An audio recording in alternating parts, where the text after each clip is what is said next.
that song. It'll take you back. Take you all the way back, huh? Yeah. I don't know. I think I probably may have been about 8 or 9 when I first heard that song, and I thought that I was too young to be trying to sing the lyrics. But it was really, really, really intriguing. Yeah. What they said about Michael Jackson in this song? You heard it? Yeah. Quit.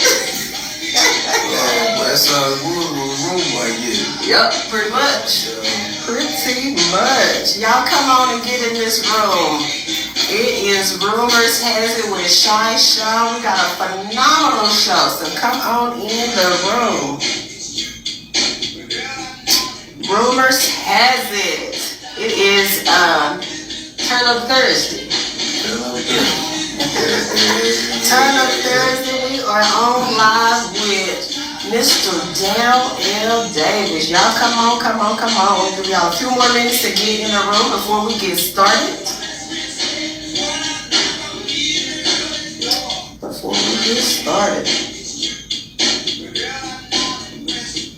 Yes, welcome to the live. It is going down. Like, share, and follow. Please share the live with all of your friends and your family. Cousin, brother, sister, cousin. Share the live. While you are also sharing the live, please go follow Unlock Potential. That is our guest for today. So while we are waiting for some more people to come in the room, if you guys will go follow Unlock Potential, make sure that you share the live as well, and follow 25A Resources LLC. That is where you are going to find all of the information about all the upcoming lives. So come on, get in the room. We got a few more moments before we start. And, disclaimer, we do not own the rights to the music that you're hearing playing in the background. Because this Rumors Has It. Yes, on this Good Thursday.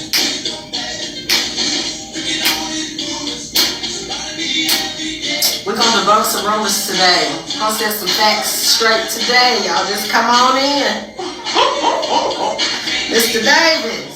What's happening? You doing all right? I am. Good. Yeah. I don't know what the rumors is, but we're going to come straight back. I know that's right. I know that's right. Good. And what you got going on, you good with the community, and you've been one of the very few that has been bridging the gap between East Texas City and Long Beach Town. Thank you. At one time, ain't been that long ago, we used to spill blood. Well, God, that's definitely something to talk about. We paired up and we're doing some great things. Thank you. And you're instrumental toward that. Thank you. So thank you for what you're doing. I really appreciate that, Mr. Davis. I am one of those people that feel like we definitely need to bridge the gap within these 45 minutes because it's a lot of power in between these 45 minutes. And it's power that people don't know they have. Absolutely. But with people like you out here, I call it in the streets, in the valleys and the trenches doing it. Correct. Bridging it, that's the important part, because you can sit behind the desk all day and just think about this stuff and make phone calls, but getting out driving no 45-minute networking, right, people putting things together, that's where it actually comes together. You're right. And it takes people with a special heart to donate their time, especially in the times that we live in today when people don't have that kind of time. That's one thing we can't get back is time. I think it's awesome what you're doing, man. Well, thank you. To God be the glory. It's been a long time coming. And I just appreciate you guys for always being supported in the Tyler area. I appreciate the movement that you guys have going on over there. And again, I can't say that every city is perfect, but when you begin to build unity, that is the start of something amazing. So I just try to embody that and kind of share the love back over here on this side. So that's the new initiative. I wouldn't say new initiative, but that's the initiative I'm pretty much on now because I have done so much networking over there. I want to bring that here. I want to bring it over here, bring that energy, that unity here within the African American community because we are still so divided. And I think that's where we share some common interest in. And that's why I wanted you on today, And hopefully you'll come back a couple more times because what people don't know about Mr. Daryl L. Davis with Unlock Potential he's powerhouse. I mean, full of knowledge, full of history, full of experience. And so we're gonna let him take a moment and introduce himself and tell us a little bit about him. And with that being said, before we get started again, y'all share the live. We are here with Daryl L. Davis with Unlock Potential. Who is Daryl L. Davis? He's just a baby boy, daddy God. That's it, just a child of God who just come up in church and with the things that was happening in the world, rebelled against God. Okay. And we're just thankful that we didn't become an atheist. That's good.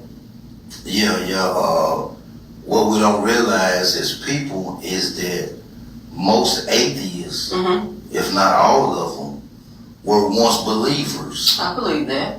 In Christ, in God, but something so traumatic happened in their life that they became bitter Wow.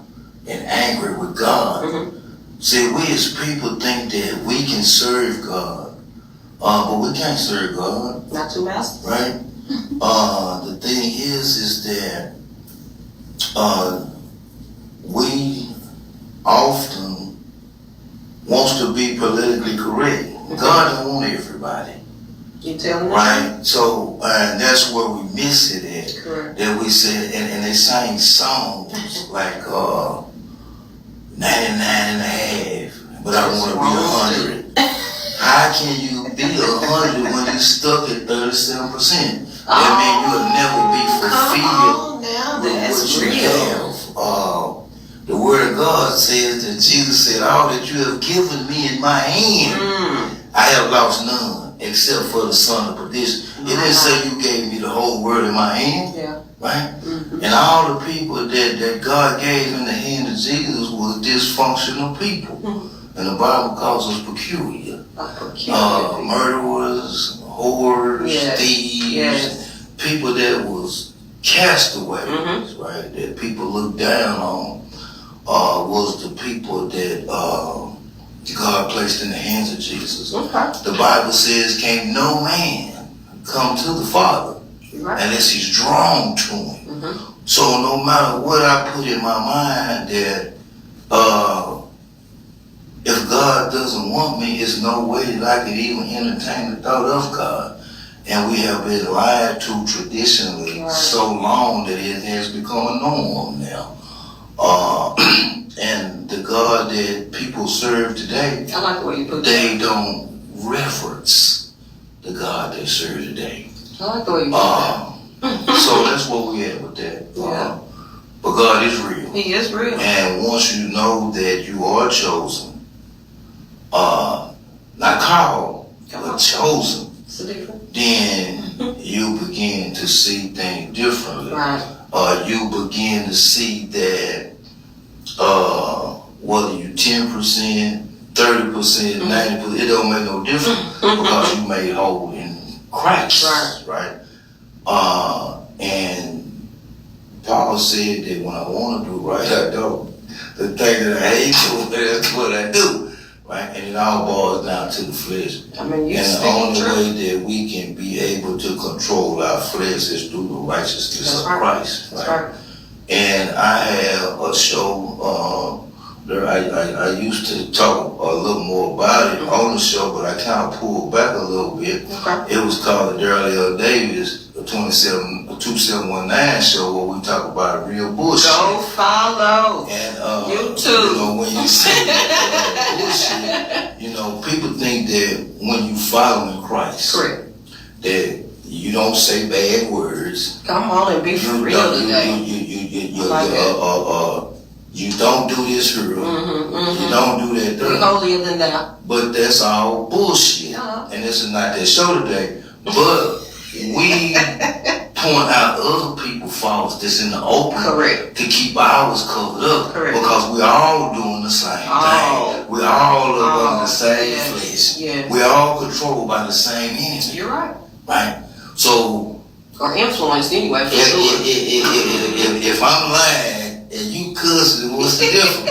Hey, now. I don't know you cussing. But you know I'm lying, so you'll say all he do is lie. Gotcha. Right? To cover up our sin. That's Gotcha. the status in our eyes.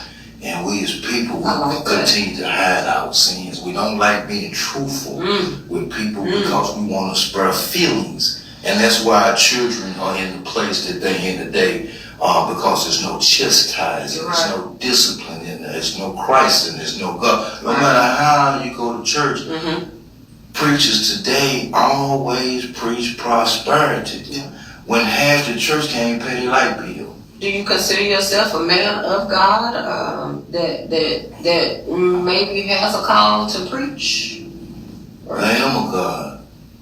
If you go read Psalms 82, Amen to that. I'm not the God, Correct. but I am a son of God. Created I was in his adopted, right, by Him, right. So, and that's what makes it so special, right? When you come to the realization that you know who you are. Come on, now that's powerful. And you do not have to be in that temple, which they call the church. Right. The body of Christ is the church. That's right. That's just a building, a fellowship where we go and iron sharpen iron. Right. We fellowship. And that's what the Bible say, do not forsake the assembly of the fellowship or the gathering of the brother. And a lot of times when we off into those churches like that and we off into the preachers and we want to do what's right, we get church hurt. And when we get church hurt, we continue to turn from the church because that's going to be our next show. It's not the way we think it's supposed to go, but it's going the way God designed it to go. Now pin that because it is all according to His will. Do we like it? Probably not. Do it taste good? Do it feel good? Probably not. But if it's according to His will, then it's His will. Then that's just what's going to be. People are still probably scratching their head right now about the current administration, but He gave the people the desires of their heart. And I've been standing on it ever since the man got elected. No matter how much we might be crying now, we still were given the desires of our heart. So when I say, who is Daryl L. Davis? To me, it sounds like you are a individual that wants to strive for making sure people know who real God is, because He is, and it's been distorted on so many different levels in the form of religion, not spirituality, but the practice. Like you said, even with the kids, we've gotten away from the spirituality in it, not the practice every Wednesday and Sunday. Not that you got to be there all day long in the church to fellowship. We've gotten away from really and truly. I wouldn't say we've gotten away from it. We never was taught properly. That's my opinion. And that's exactly right. Black people, we hail. We are mentally screwed up people. We are the only race of people Let's talk about it. that's still stuck on integration and segregation. To me, that's another form of bullshit. Okay. Because you can take a Mexican, Hispanic, with my words, just take them as they are. I don't mean no offense to nobody because they're just how I am. But when you start going to these cities and stuff, you see the Mexican have the Mexican town. Correct. China come over, they got Chinatown. Yes. Cubans come over here, they got Little Havana. That's right. You got different cultures of Little people Mexico. come here and start exactly Chinatown. to do what they do. While us niggas, we still running around here scrapping for bullcorn. Right? Ain't no black town nowhere. Right? So our mentality is not even up to par. Right. No matter how we think they are, and he don't know what he talking about, he doesn't know. Well, where is it? Where is it? We are the only race of people that have here in the states of white America that cannot feed ourselves. We don't have no grocery stores. You're speaking facts. We don't have no banks. And when I'm saying this, I'm not talking about not one, because I know you might got one somewhere. But like where I'm from, we're a dumb BGC company, which is Brewster Grocery Company, Okay. which control, and they're a very powerful group of people They because over the last 40 years, they have ran Kroger's out of Tyler. They have ran Skaggs Alpha Beta out of Tyler. Okay. They have run, we never had HEB, but we had Food Lounge, I remember that. Piggly Wiggly. I definitely All remember those that. grocery stores was monopolized and kicked out by Brookshire's. So, but the Hispanics, they come in, they open meat markets. They open their grocery stores. I like it, Mr. Davis. The Chinese come in here and they come in here while we standing on the corners all day doing nothing. We get these stores, they got these barrels out there burning trash all day while the little Mexican boys over there across the street changing tires. I love it. But we going in the store all day long buying 40s. Come on, somebody We talk done about it. stayed, we done stayed on this street corner for 10 freaking hours all day 10 long. hours. While them little boys been over there working, they got a whole tie shop. Oh, yeah. So our mindsets are not on elevating, it's just on existing. And the one mindset that is on elevating, they want to continue to run off and leave those others. Yes. And that's a part of integration that bothers me. Correct. Because when we was segregated, we was a strong-minded, strong-hearted people Absolutely. that took care of our own. Yes. A lot of people don't know that before integration, the two most powerful institutions as far as education was here in Texas. I believe that. One of them was Texas Southern University, which was the #1 pharmacy school in the country, and the #1 law school in the country, with the Thurgood Marshall School of Law.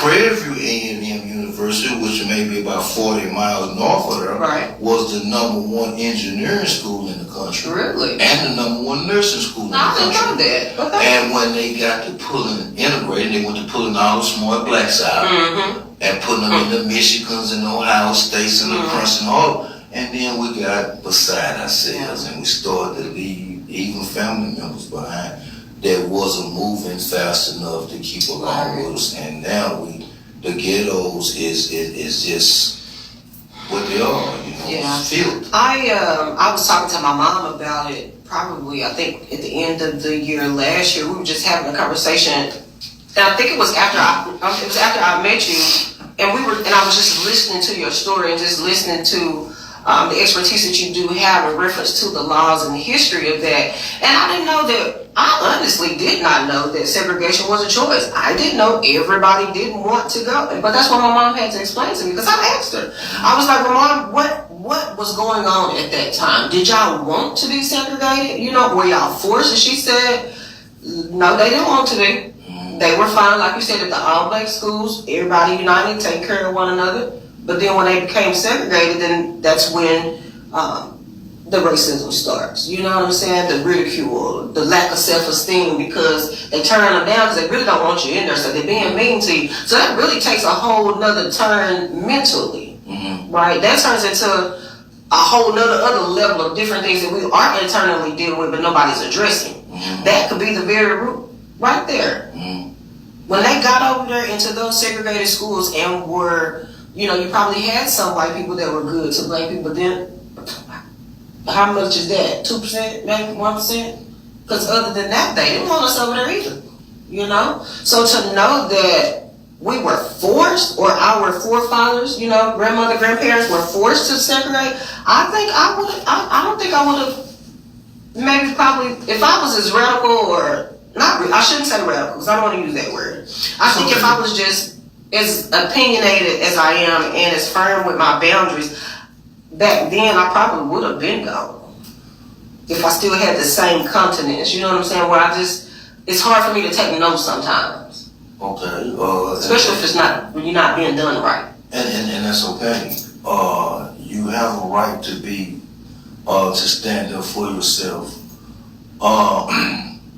We have a lot of black knowledge, a lot of black history that in the time that we live in today will never be uncaught. They had leaders back then that wanted to paint things a certain way. Right. 99% or white people are racist. Rumor Right? has it. That ain't no rumor, it's true. We as people, as black people, get racism confused with bigotry. Break that down. A racist white person love you. Okay. They're gonna give you their heart, they're gonna love you. Yeah. They just don't want you to have more than them. Absolutely. Right? They don't care about you having nice cars, they don't have nothing care about you having nothing. Get in the room. But you just don't have more than them. Now on the other hand, bigotry is a person that hates you because of your skin color. My. Right? So we mix it up. Oh, you racist? Well, y'all got something. You know what I'm saying? Let's be honest. So my thing is this right here. When white America began to adopt the Martin Luther King way, Okay. which is through the Christianity, then they kicked the black people religion out the way, Right. which I think was Judaism. Interesting. Why do you say that, black man? Yes, why do you say that? Because Jesus was a Jew, Come on, talk about it. and we're a follower of Jesus, right? So how could Jesus turn from being a Jew in the tribe of Judah to walking in white Christianity? It doesn't make any sense to me, right? So therefore, you have to break this stuff down. That's right. No matter how you want to look at it, white people, red people, orange people, yellow people, black people, Jesus was a nigga. He was a black man Period, point blank. that lived on this earth for 33 years. I love it. And it wasn't until the fact that he was 30 that he performed his first miracle. And Catholicism, which is the Catholics, Yes, talk about designed it. this Talk about way it. for white America. Yes. Even though they know the truth. Mm-hmm. The Pope prays to black Jesus and black Mary every day. And you will never see it. And what made the Catholics so powerful through Catholicism is that every day, 7 days a week, all over the world, All over the world. they read the same verse and sing the same song in unity from a book called the Missalette.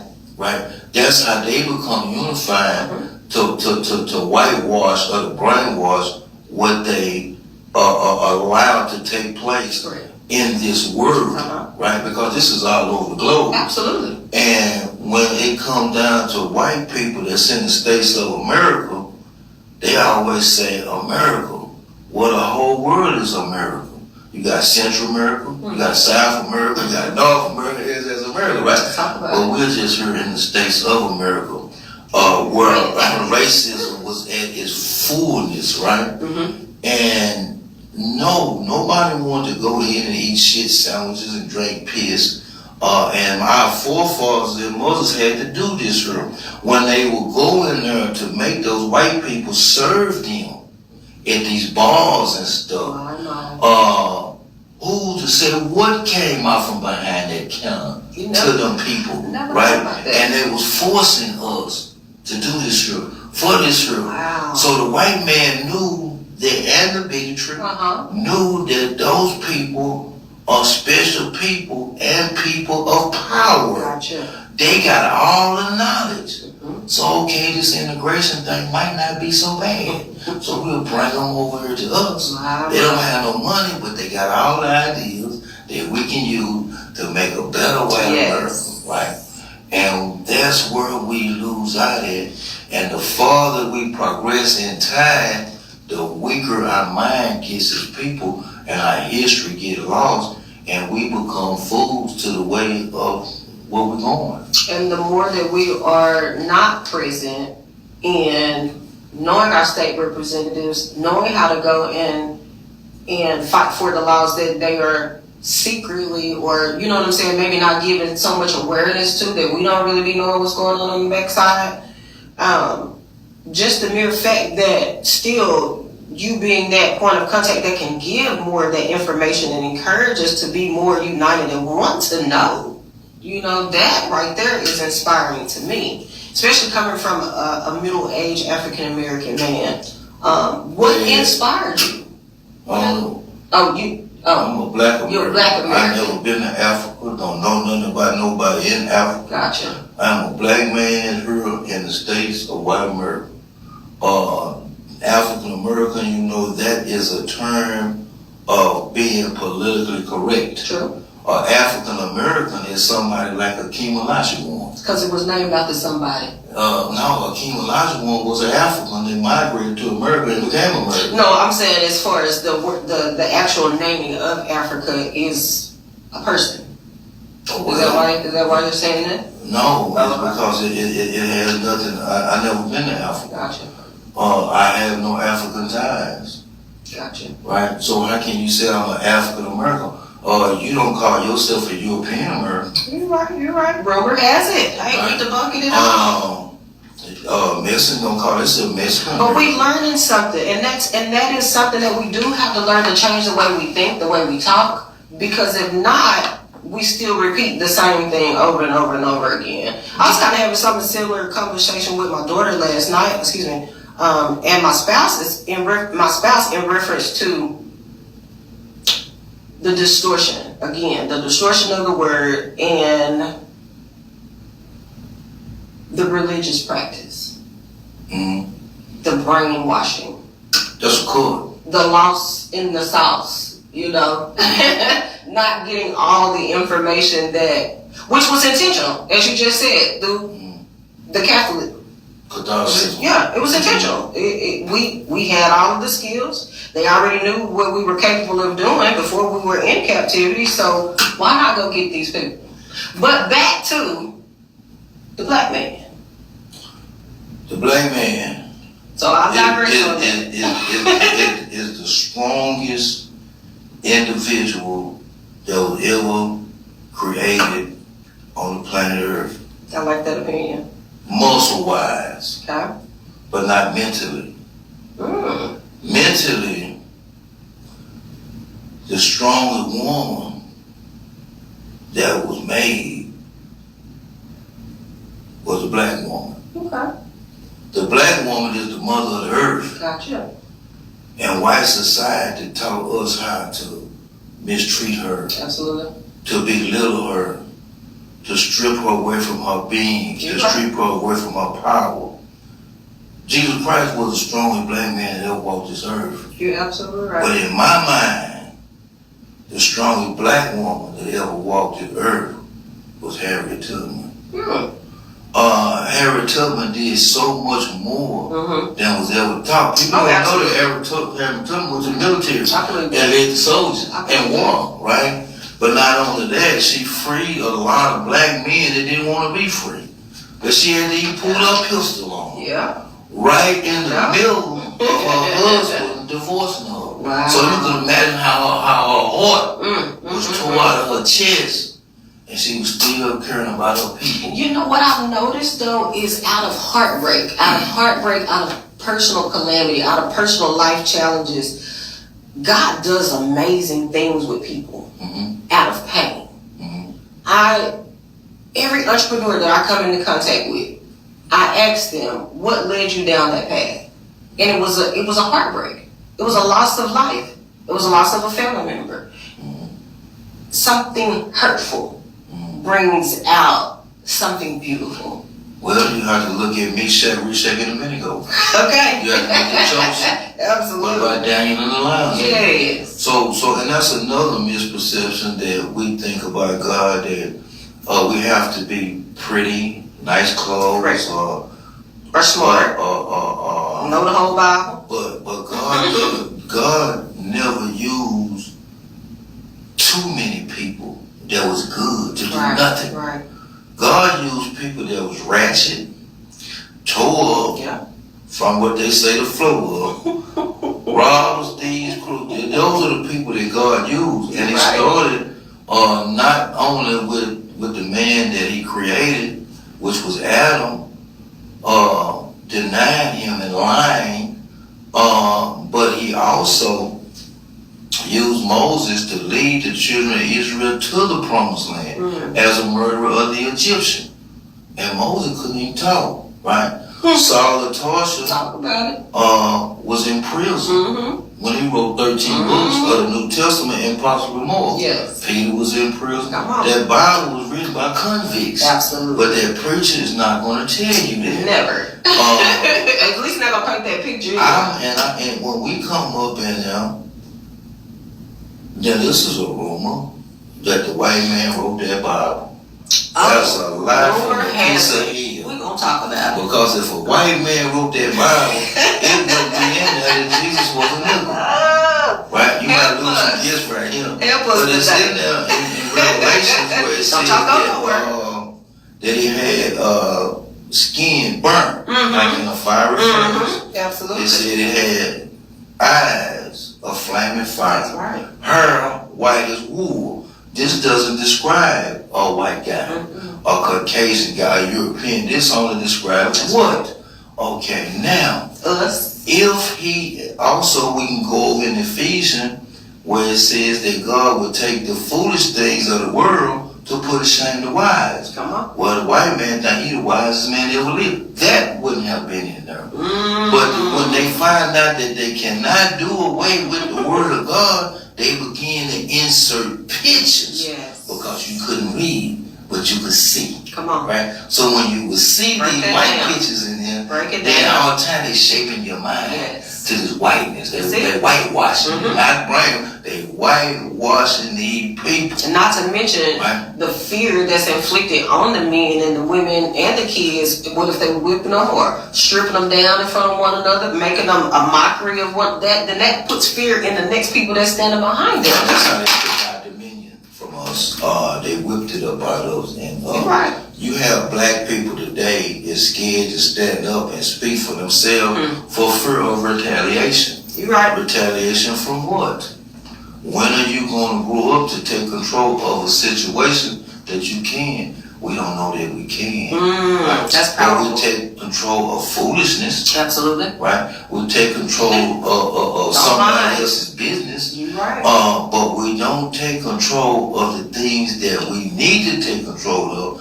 And I'm not bashing preachers now. I have, but I'm not grown in now. Absolutely. Our leaders and our shepherds are not teaching us. They they've don't been teach us whitewashed that too. we have to suffer. No, they're not been whitewashed. They want monies, right? And I guess you say they've been whitewashed for money, because they don't teach the truth. Back here sometime last year, they had dock workers that Okay. went on strike. Yes. And they didn't go on strike long, but when they went on strike, Yes. them people went in them Costco's and them Sam's Oh, and come on, talk about it. and You bought right. all their toilet You paper, right. all their Roman noodles, soup, all their water. And I'm like, where's your faith? Ooh. You go to church every Sunday and your preacher ain't told you nothing about standing on faith. Where is God your gonna take care of tomorrow. 2 days later, the strike over, these people got all this stuff that they on marketplace trying to get rid of it. You know what I'm talking about? They bought everything else from everybody. Because they teach prosperity Yes. and not pain and suffering. Jesus Christ suffered. Yeah. Jesus Christ, right, he was the most wealthiest guy that was on planet Earth. He could summons anything. And he sent a man to steal a mule. When you put it like that. He didn't even have a horse. He didn't have nothing. He said, you go over there, you go find that mule, you tired.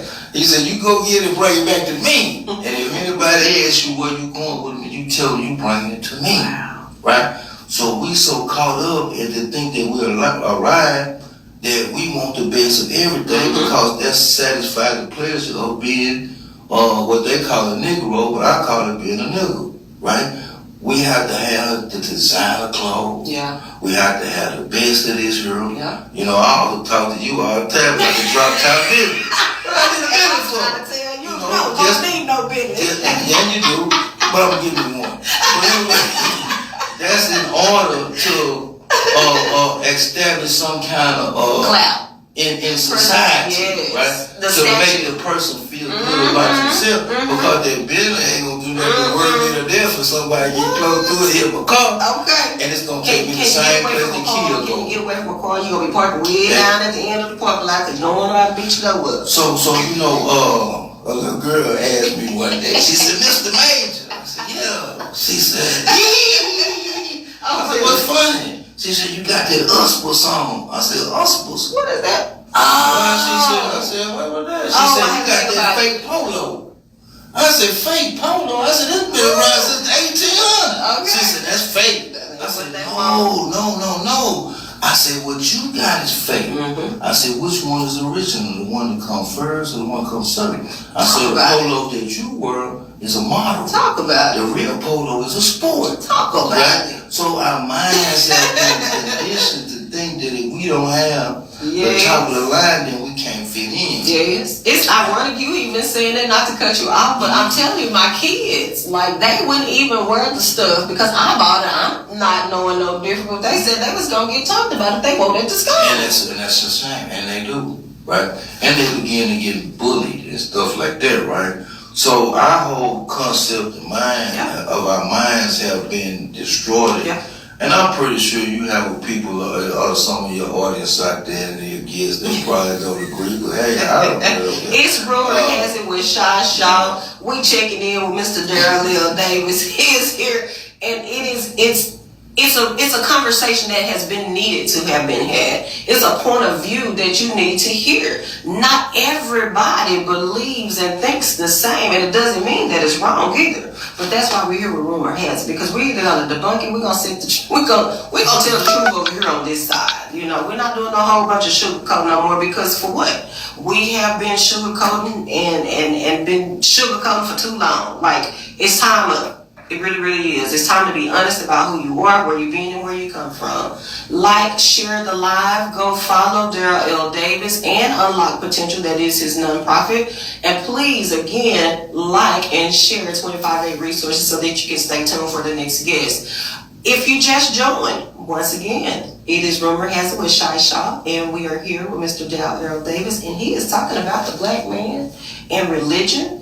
And just debunking some rumors there in reference to his own personal point of view. And I think, again, that we all might be enlightened if you just have an open mind. It doesn't mean that what he's saying is wrong, but it is about just having an open mind. Because there's so much that has come out since COVID. Like, when we were all shut down, it seemed like that's when all of the information was coming out. And that was done by design. So if in these last 4 years you guys have not done anything with the information that you have come to understand, you're still behind the gun.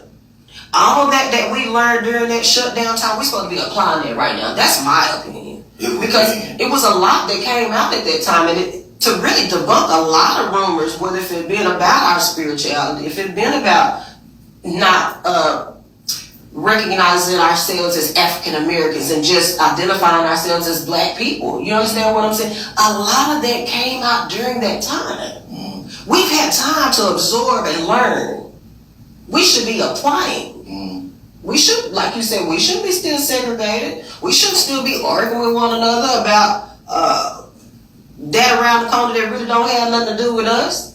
I'm not even gonna say that because, I'm not gonna say that, but it's okay because again, we got our own battles to fight. So I'm not interested in going to go fight nobody else's battle until I can fix what I got going on. Because what good is it gonna do? Well, Honestly. no race or people have built more cities, more towns, and more communities than the black man. And he never was employed and had a job. You understand? That's word. White people had land in the middle of nowhere. It wasn't theirs. No matter who it was. They took it. And they took a young black kid that might have stole a wash tool or a string of barbed wire Okay. or something. And they took him to this land. And they put him on this land in a cage. Then they come from all parts of whatever state they in to this land. Now, you got 50 men. You got to have somebody to watch them. Okay. So now jobs are being created.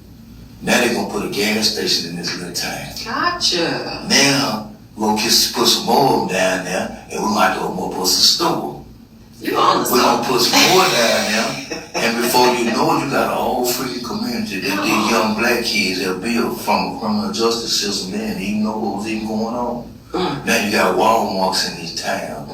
Now you got this and you got that, and it comes from the backs of young black men that they put in this system, and they took all this land and they built what they call prisons. And from them prisons, they created jobs for people. They created stores. You're right. They created gas stations. They created everything while we still stuck on Fool's Hill. And the reason I know, because I was stuck on Fool's Hill. Tell us about that. Tell us about that experience. Is that why you're so passionate about the black man and wanting them to be more educated about who they are so that they can be empowered to not make bad choices or, make better choices, should I say? Is that where your passion comes from? Well, no, I get my passion come from losing my mother when I was in prison. Okay. I didn't ever have to go to prison, I would think, because I came from a two-parent household. Okay. Well, I went to a Catholic high school, which was a private school in the 70s. Okay. My dad was the first black engineer, not the first, the second black engineer in Okay. the Cotton Belt Railroad, and my mother worked in the school district and the medical field. Awesome. When I was coming up, we didn't have a neighborhood. Okay. We had a community. That's a big difference. It is. It's a huge difference. And our community, we knew each other. Gotcha. And I was fat and shy. And my clothes had names for them. And my mom would take us to the TGNY or Gibson's or Kmart and where your Husky section is. Everybody. So, it's a form of, I wasn't in tune with my emotions and my feelings, and I went to shell, and people used to melt. Okay. Me and my brother, we was spoiled. We had like 2 or 3 bicycles a piece, so it was always 6 bicycles. Well, you had a nurse and an engineer in the house. People, come play our house, play basketball. Okay, so y'all popular in the community. Oh, yeah, very much. My mother was here to cook for the whole community. They'll gather in the house. Okay. And I just went into a shell and became stubborn and rebellious. And in my mind, society owed me something. Okay. And I didn't know how to get it. Mm-hmm. So I just went to stealing. Hubcaps and T-tops. Really? Right? And you talking about the T-tops and them cars, them glass plates? How you get it there to get a T-top? Well, they don't stand the limitation of that, because that was 40 years ago. Don't you tell nobody. But you can. But you can get them, and I made a decent living. I wasn't a drug addict. I was just killing. Yeah. And being mischievous. my friends used to call me Robert Wagner, because Robert Wagner had played on the movie or something one time, because It Takes a Thief. I feel the same. And my mother wouldn't go to the store with me. She know you were gonna go in there and steal. Yes, I had a problem. Oh. I was a kleptomaniac. Okay. I could have $60, $100 in my pocket and go in there and steal a candy bar. Right? Well, at least you can be honest. Yeah, because that's my pay. Yeah. You gotta be honest. Absolutely. Right? Absolutely. So my rebellious nature could have cost me my life. And that's when over the years of me reflecting back and God showing me things is that I realized that, man, you chose him. Yeah. You chose him, it's like that. Like these glasses right here. You got million pair of glasses that's floating around in space. And God just pick his man and just put him on. And you'll never see things the same. Right? So when you begin to see things differently, That's real. then you begin to operate in a different way. Absolutely. But Satan is always He's present, always gonna right? be present. But who is Satan? I'm Satan, right? If you let And us get control. it's not no special, magical, individual, or nothing. It's spiritual. Yes. We're in a spiritual warfare Oh, my goodness. every freaking day. And it Oh, my tells you goodness. over there in Ephesians 6, the strap up which is suit of armor, Yes. for we do not wrestle against flesh and blood. That's right.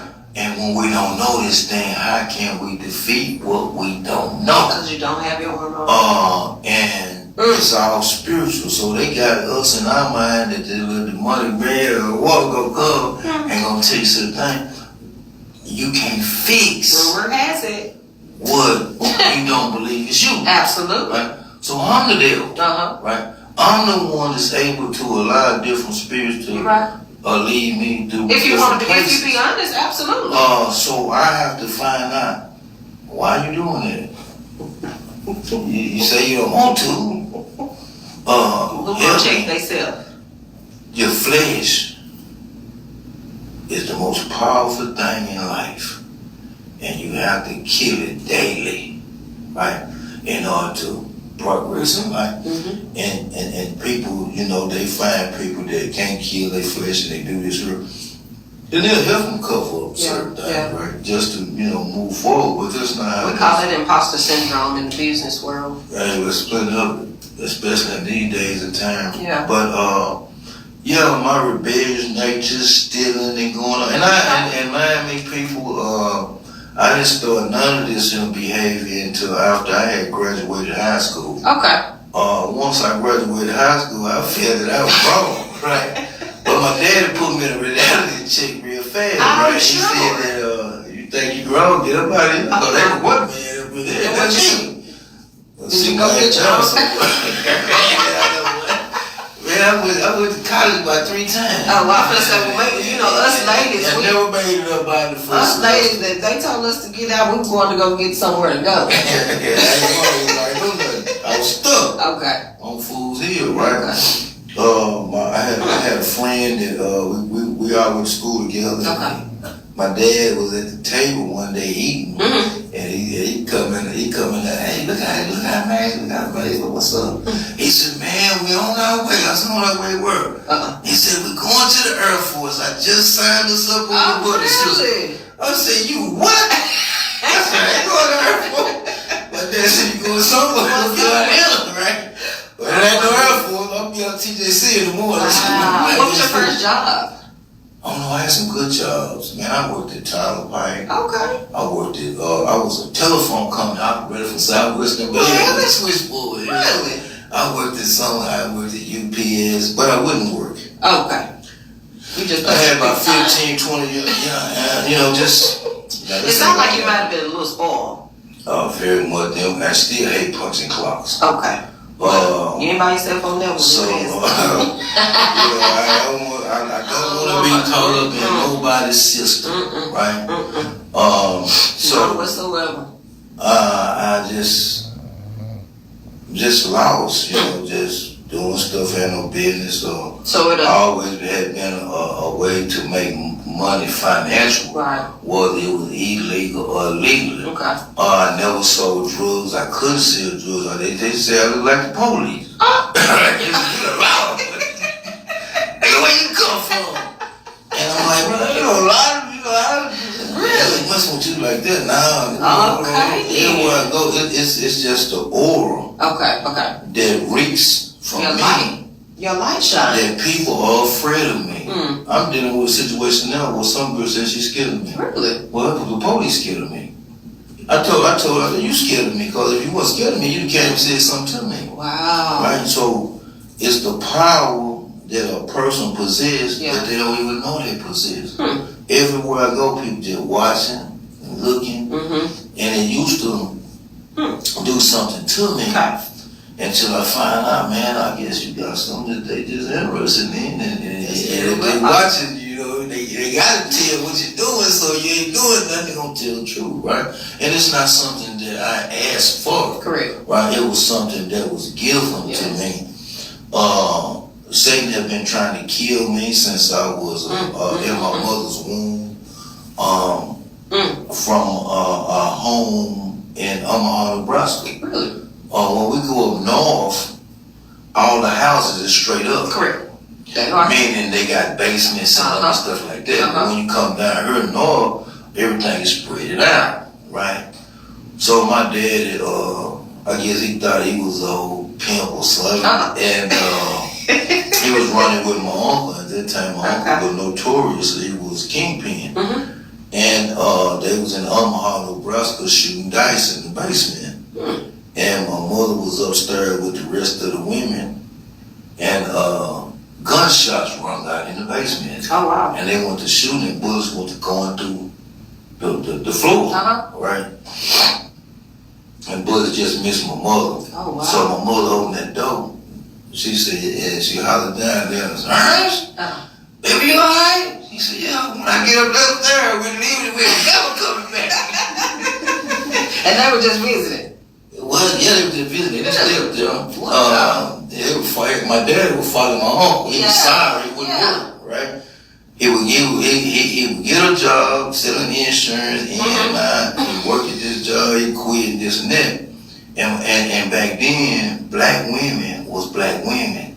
They held their men down until they was able to find themselves. And I was 60, baby, come out in 63. And from 63 to maybe 68, my daddy sold insurance and worked at different refineries and things like that. But in 68, he got a job, 67, he got a job with Cottonville Railroad as a fireman.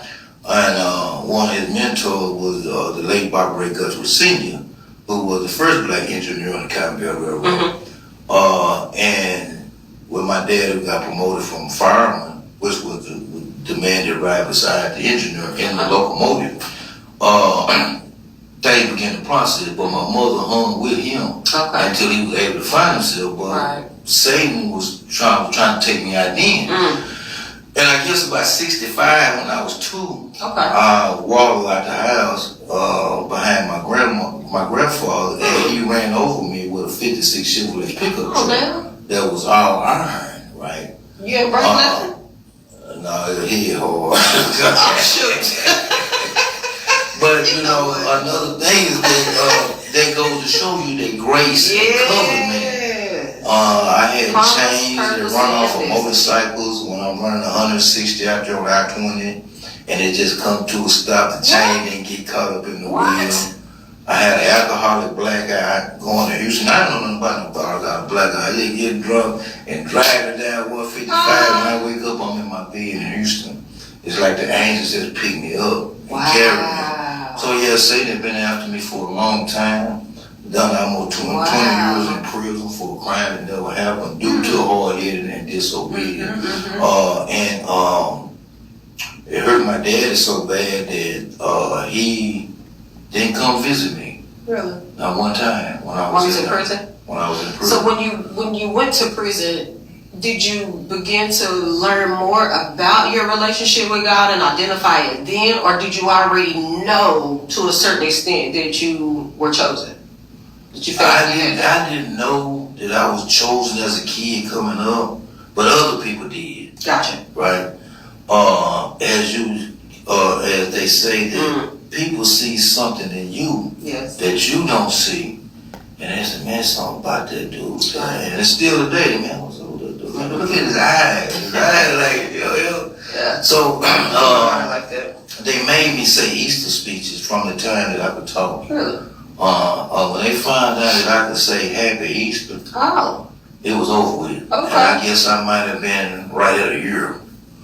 I don't think I was walking then. I crawled on stage and it was Happy Easter. And it was like 8 or 9 grandkids, right? And we all started out, but I was the only one that they made stay until I graduated high school. All the rest of them would get up there, cry, they ain't gotta go back no more to say these speeches, right? I get up there, I cry, baby, we get right back up there. So again, I'm thinking, man, you bullying me, you pushing me, you making me do something I don't want to do. But had not So this church stuff, Yeah, we wouldn't I have ain't what we have winning, today. but what they was doing was building a foundation Correct. for me for later on in life. Mhm. The word of God tells us to train up a child the way it should go. And once it grow old, it won't depart from it. That's it. Well, they was building in me and I didn't know it for 20, 30 years later Yeah. when I went to this jungle. God removed his shield from me and allowed me to be thrown in a concrete jungle. Talk about that. Talk Right. about that. And you said 22 years. No, I'm Wrongly- still 20. 18 years, 6 months, 3 weeks, and 5 days. Wrongly convicted. For a crime that never happened. Wow. Right? Not something that someone else did and I got accused Yeah. of, but for something that never existed. Mm. And that's That'd when be I something. fell out with God and became very bitter and angry. And this is how I know that I was chosen. Come on, talk Because about it. when I first sit down, we start talking Uh-huh. about people, about atheists. Yeah. Right? And I said atheists was once believers Uh-huh. and something traumatic Because happened I in got their to say life. something about that. And they turned, right? Mhm. Well, see, that was my moment that I turned on God. I don't want, I mean, just what? I'm not thinking about That's getting, good. That's good. You stole these for T-top, stole these for hubcap, and in my mind, I'm saying, I ain't hurt nobody. I ain't robbed my gun, I just took some hubcap, right? But they wasn't mine, right? I wait just as good as it started raining and go take your T-tops off your car. Now your whole car messed up, right? That's So what if you you was were, shit, I got 40 years ago. Statute of limitation gone. I ain't never killed nobody, But as being a thief, Yeah. but I stole them with the son I too. But destroying people cause Yeah. for my own Yeah. desires, Personal right? things. Yeah. I ain't think about none of that. I'm just spitting bullets and God, man, ain't no such thing as God. If God was Really? real, why them little kids die? If Really? God was real, why I don't wait up about What? God. I'm going down there through that. Better not say that to me about no God. Really? So man, It's hard for me. It's just hard for me to see that though. But I mean, that's this the story. This is where you know Mm-hmm. that you're chosen, right? Because I could have easily still continued to this day. Yeah. Have that same kind of mentality Yes, absolutely. about God, because I feel that you betrayed me. Yeah. I want to know about you. Wow. So one day I'm in my room and they out there, they used to call me a cell boy. That means somebody that would stay in the house all the time. Okay. Because this is not my environment. Right. So you ain't do no work in. You ain't go play. All I do is all my class and cuss class. So, I'm 350 pounds up there. I don't do nothing. Man, crying every day, snot going everywhere. I used to eat 6 and 7 times Just a the day. names. Just widening out, right? That's nothing. So Rubber hands and y'all shot. That's true. He's saying. So the girls, they used to like me. They worked in the kitchen. They used to feed me, like 2 or 3 times every meal. Breakfast I eat. Here comes the twin. Here comes the twin. Load him up. So they were just, Okay.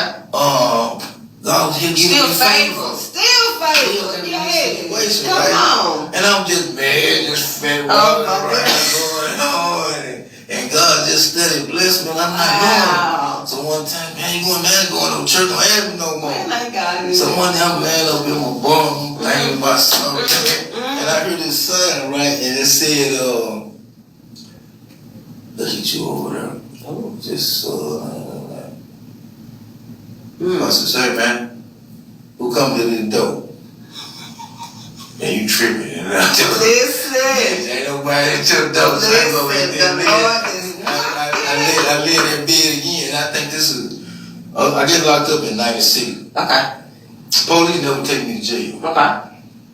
They just saw me in court one day and locked me up. They Okay. snatched me out the street, December 12, 1996. Now that's for another day. So anyway, that. I'm in, I heard it again. So I go to the door, I said, man, y'all keep coming to the door playing with me. I got something for you, man. You in that tripping, dude. Nobody been at the door. We out here doing this. Okay. So I go back, and I had a hot pot that I had rigged up. Right? So you can cook on? Yeah. Okay. So the hot pots, you couldn't boil with them. because they didn't want you throwing hot water on people. But you can take the thermostat all the way out, or you can take it and flip it, right? So the pot boil. Okay. I said, okay, come back and do it. Yes, I had to put my hot water on. I'm from the scald. You think? So then I hear it again. Really? And that's when God spoke to me that He began to put my life before my face all the time that I know without a shadow of a doubt that I should have been a dead man. And God said, well, if I brought you through that, what makes you think I won't bring you through this route? Come on. Man, them people say I got through 37 years to come out here. I'm not trying to hear what you talking about, God. I'm still mad, right? So this lady named Linda Kern Cruz, I don't know how she got my information, how I got her information. But then that went to 99. Okay. Leaving out 98, going to 99. Okay. And she was sending me little Bible lessons to do. Gotcha. So by me being withdrawn from everybody, Uh-huh. I would sit there and do my Bible lessons or whatever. Okay. And I would send them back to her. Mm-hmm. She would give me a grade. Oh, okay. And send them back. And when I give them a grade, I got A's on it. Like, damn, that's just pretty good. What the rest of it, you know? I was the dumbest kid in school. So when I you came. No, I was. I made F minuses. But they pushed me out. Oh, okay. No child left behind. So yeah, F minuses, man. Hey, I never get there. My mom went to school. I might make F minuses. You sit back there and don't do nothing. Really? Yes, I just didn't do nothing. I didn't apply myself, didn't do nothing. So I began to get these grades and stuff, and over the period of time, God began to minister to me. And to the point where when I left, I was holding church service. They let me run the church service down there. We had a guy that used to be the city manager of Tyler named Picnic Butler. He let me run the church services down there. And I liked it. I taught classes in there. Really? And God began to build me spiritually. And I began to study the Word of God. Okay. And a lot of times, what I was uncovering, was always a lie. If you go over there, we all know that Solomon 100% of the time when you go deep. Was favored by God because God favored his dad, which was David. Yes. David stayed into something. David was a peeping Tom. He was a murderer. He was an adulterer. He sent them folks up to Ai and got them slaughtered. But he always knew that he had to repent. Yeah. Jesus Christ is from the lineage of David, right? So when he got ready to bless David's seed, which was Solomon, he asked him, well, what can I give you? What do you want? He said, wisdom. And when he gave him wisdom, he gave him everything that came with it. Wisdom. And when you go over there around the Song of Solomon, chapter 1, I think it may be by verse 5, Solomon tell you, he said, I'm black, right? They don't talk about this here, right? I preached the message from the tribe of Judah. Yes. Right? But we have been conditioned to believe the picture that they painted for us, that they had hanging on the walls. Yes. And I began to think about why my dad is an engineer for the railroad. So he was very knowledgeable. My mother worked in the medical field, and she worked at TISD, so she had a little knowledge. Right. Well, why was that white man on that wall like that? We had Martin Luther King, Jesus Christ, and JFK. So, I'm not worried about, on that wall. I think men in the house. And we had encyclopedias. Oh, now that was my favorite thing to do. They had all this here too. But I remember seeing the pictures on that wall now that you bring it to my remembrance. Yeah, and that's how we lived. I remember that. And we was living a lie. So when I find out that the Bible says that the Son of Man has skin burnt like in a furnace, eyes of flaming fire, hair white as wool, it's a nigga. Well, it don't add up. So I began to go, and that Bible says, study to show thyself approved, a workman. That's it. Need not be ashamed, rightly divine the word of truth, That's it. or rightly divine the word of God. So my thing was, man, these people ain't ready for this hurt. So I been talking, man, you can't be saying that ain't true, man. No. So I'm just, man, this is what it said. I didn't put this in her. That's what the So word today, people still jumps over this route. Yes, sir. They never preach about suffering. James said, when you going through fiery trials, count it all joy. But the preacher said, you ain't going through nothing. He said, you're going to be prosperity. You go home and your lights out. Because you didn't give all your money to them. Not only that, they're not preaching the truth. And we suffering as a people. Yes. And black people, we are the children of Israel. You heard it here? 4,000 years later, we still wandering around that same desert. Talking about we should overcome. Overcome what? Talk about it. We the only race of people still talking about overcoming. You owe us something, but you won't go get it. You don't even talk about it. That's an issue. Fish. Right? That's why we So talk how about can somebody it. owe you something that you don't even have the gall and nerve to go get? What? They won't even come in the room, Mr. Davis. Man, people got 18,000 kids over there. You can't get damn parent to come tell you these They people won't even what show they up. So my thing with this right here is that we out here trying to show people a better way. Yeah. Letting people know what we've been through. Right. That they might can come and don't have to go through the same thing. That's right. So when God began to minister to me in 99 and bring me up to par, He was building me for something. Okay. In my case, I had a jury trial. And I had 2 white police officers that testified for the state against me. Wow. And that first police officer, name was James C. Nicola. And that white man got up there on that stand, and these was his words. He said, we never seen, he said, me and my supervisor Come on. never seen a cut, mark, or laceration on that victim. And we never took him to jail. Rumor has it. The second police officer testified was a detective named Michael Wabana. He testified that he did the overall investigation. And he found nothing consistent with what might have occurred in an assault. Wrongly convicted. In my mind, well, I'm finna go. Yeah. My mother done traveled from Tyler to Houston for this week-long trial. And them people come back and say guilty. My. And they were finna give me life. They had all white people except for the one light-skinned black dude that could have passed for a Caucasian. So you were gonna be sentenced life for what charge? Aggravated assault with a deadly weapon, then that would happen. And if that would have been the case, I'd have been still in prison now because I would have had to do 30 years to come off for parole. But God gave me just enough time for Him to get me together. Gotcha. Right? Yeah. He knew what it was going to take. Even for a time like this. He knew that when I come out, I won't have no perms. Yeah. I don't have nothing. Oh, wow. My focus is strictly on the ministry. But when you come out and you never was nothing, so now all this is relearning stuff, regrouping, because now you're doing things you never done before. Oh, that's heavy. So therefore, I had to find a new direction. Yeah. So I get out, and mind me, I ain't done nothing.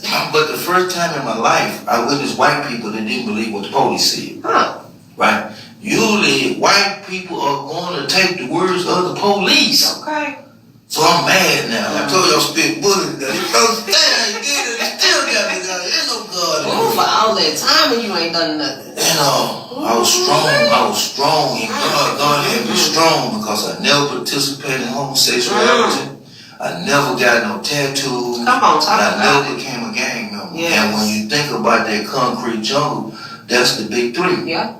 Yeah. I wasn't able to keep myself away from that, but the Holy Spirit shielded me from that. Gotcha. I went in, I was a nice looking man, overweight, and I'm still a nice looking man, overweight. I wasn't out beat up, you know what I'm talking about? So God covered me. Wow. And He showed me how He covered me. That's it. And protected me through that jungle. See, what people don't know, or they got a thing about training up chickens to fight. Yes. Or pit bulldogs to fight, right? So just imagine this here. You got 400 people Come on, let's talk about that. 'Cause that's the next around the state, Okay. Make it and fly. all of them got a pit bull dog. And all of them put their pit bull dogs on their training, they vicious, right? Gotcha. And all these dogs are alpha dogs, and every one of these dogs think they're the baddest dog, and they owners think they're the baddest dog. So you throw them all in there together, what they gonna do? They're gonna begin to eat on each other Yeah. and make victims. Yes. And only the strong survive. Wow. Because you're in a jungle of animals. You hear me? And they just feasting on each other, they just eating on each other, they don't care what they doing. And I'm in the middle of this. I'm doing her.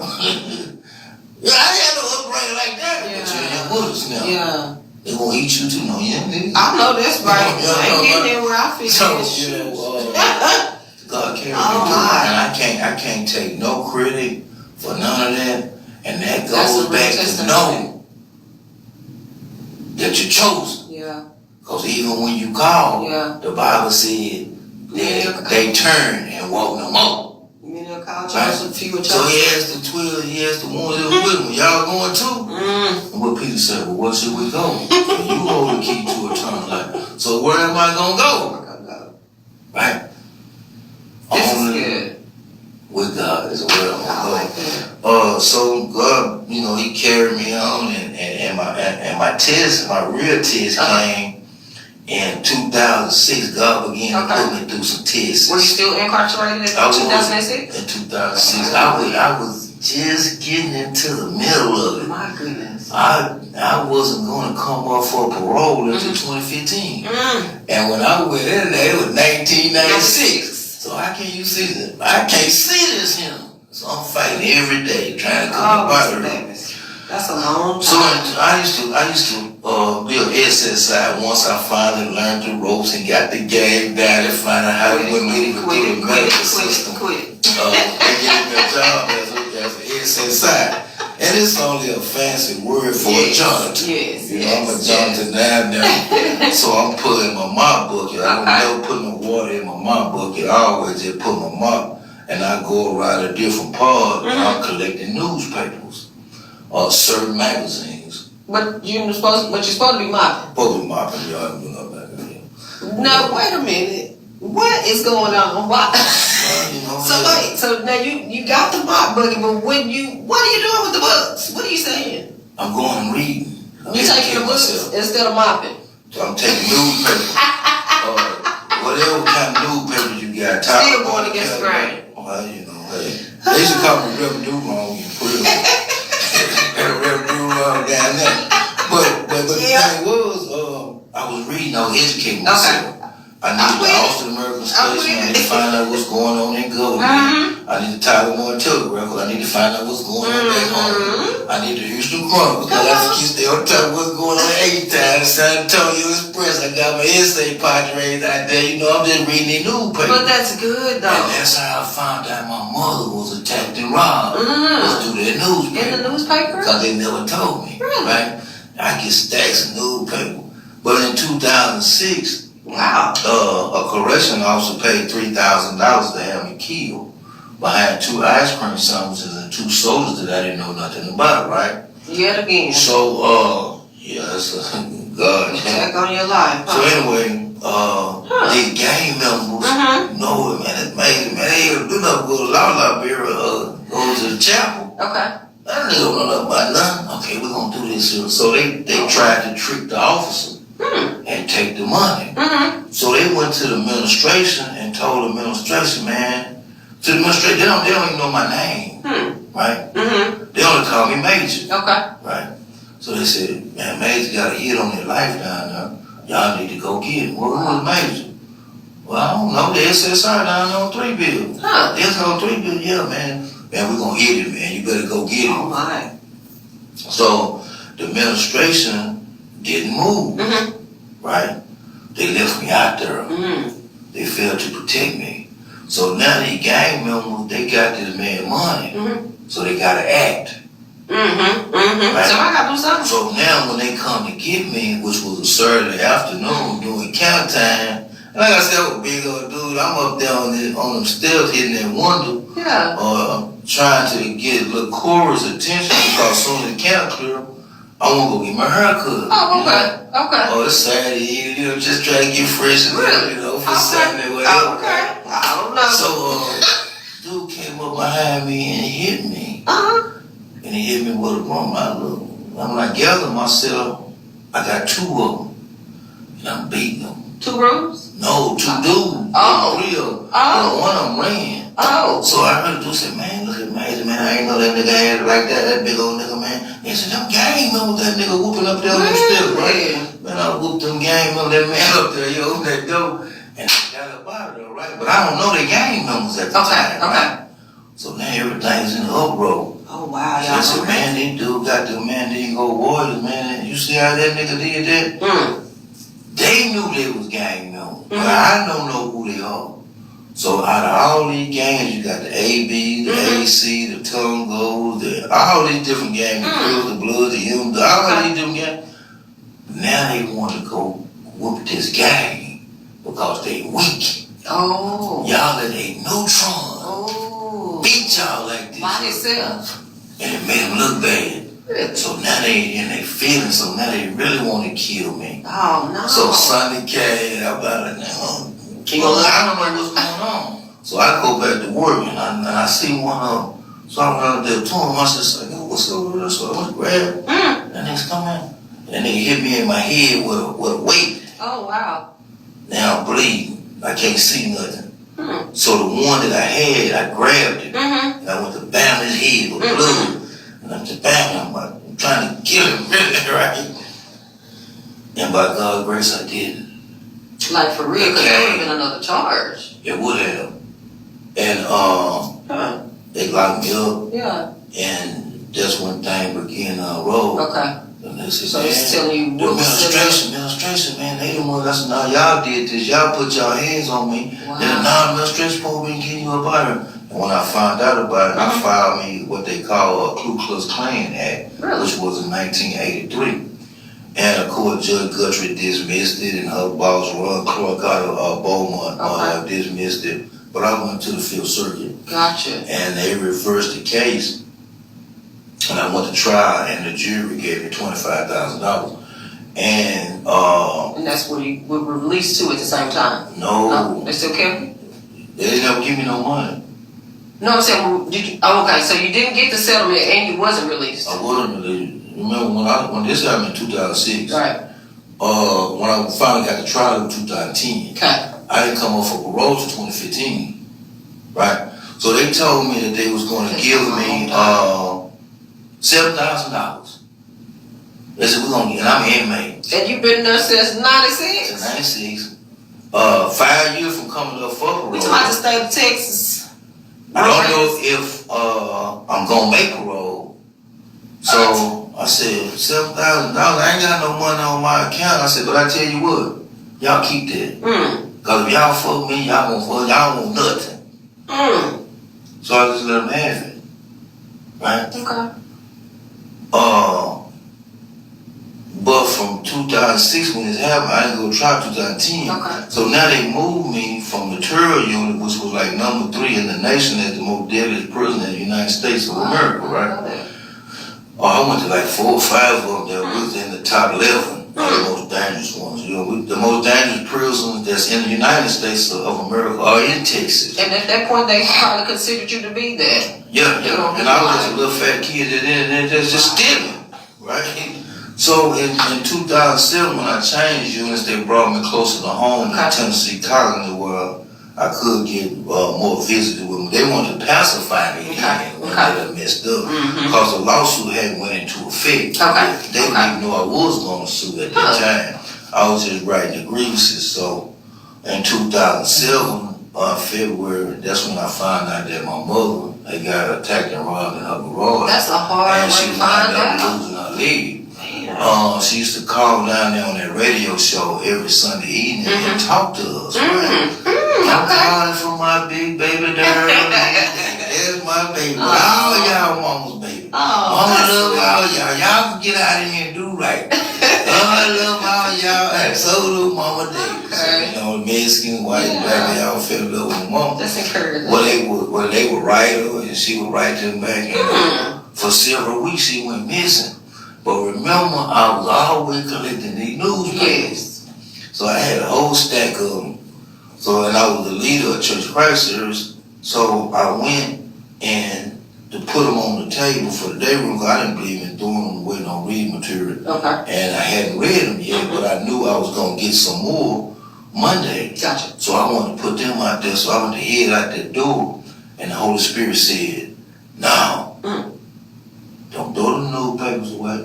Put them back in there." So I slid them back in the door. At least you being obedient when you talk. And that's how I found out that my mother was being attacked and robbed, because that night when I went to read the newspaper, I see what 75-year-old woman in a 2700 block of Plaza was taken robbed. Well, automatically I knew that was my mom. Yeah. They don't get no name now, but it's still a block, right? Now we don't have 2 houses on our street. 27, 19, 27, 15. Really? And Gerald, he was 75. Wow. My mom. So I go to looking for the other papers, and I see that they don't get no name. Okay. So I went to looking for her. And that night I couldn't get out because we was locked in. So when they rolled the doors for breakfast, it was about 2:30 a.m. for us to go eat breakfast. I got the newspaper, and I'm wilding down the sidewalk trying to find somebody to go hurt me out. I've been up all night, nothing drinking coffee, so I imagine my eyes look like tired. Oh, okay. But anyway, I was able to talk to this lady who gave me favor, and she went to her boyfriend. He said, "Man, take me on up there, give him a phone call." Okay. So they took me up there, and she called 3 or 4 times. But every time she called, the phone would answer and hang up, answer and hang up. So I'm like, man, it's 3 o'clock in the morning. Oh, man. Yeah. So I got up, and Lala Berry Lieutenant, I go over there crying to him, and a couple more other inmates, and showing them what's going on. Yeah. And nobody could find my mother. And God began to minister to me. What are you going to do when you come face to face with the man that robbed your mama? Well, I'm not trying to hear that right now, Lord. We're just not getting on good terms. And I'm trying to find my mama, right? So God ain't trying to get my terms, right? So, at least you're being honest. I appreciate the transparency. So he said, man, I ain't trying to hear that, God. So he come back again. Yeah, what you going to do when you come face to face with the man that robbed your mother? My. Man, I ain't doing nothing. I don't want to hear that right now. So now in my mind, I'm going to trick God, right?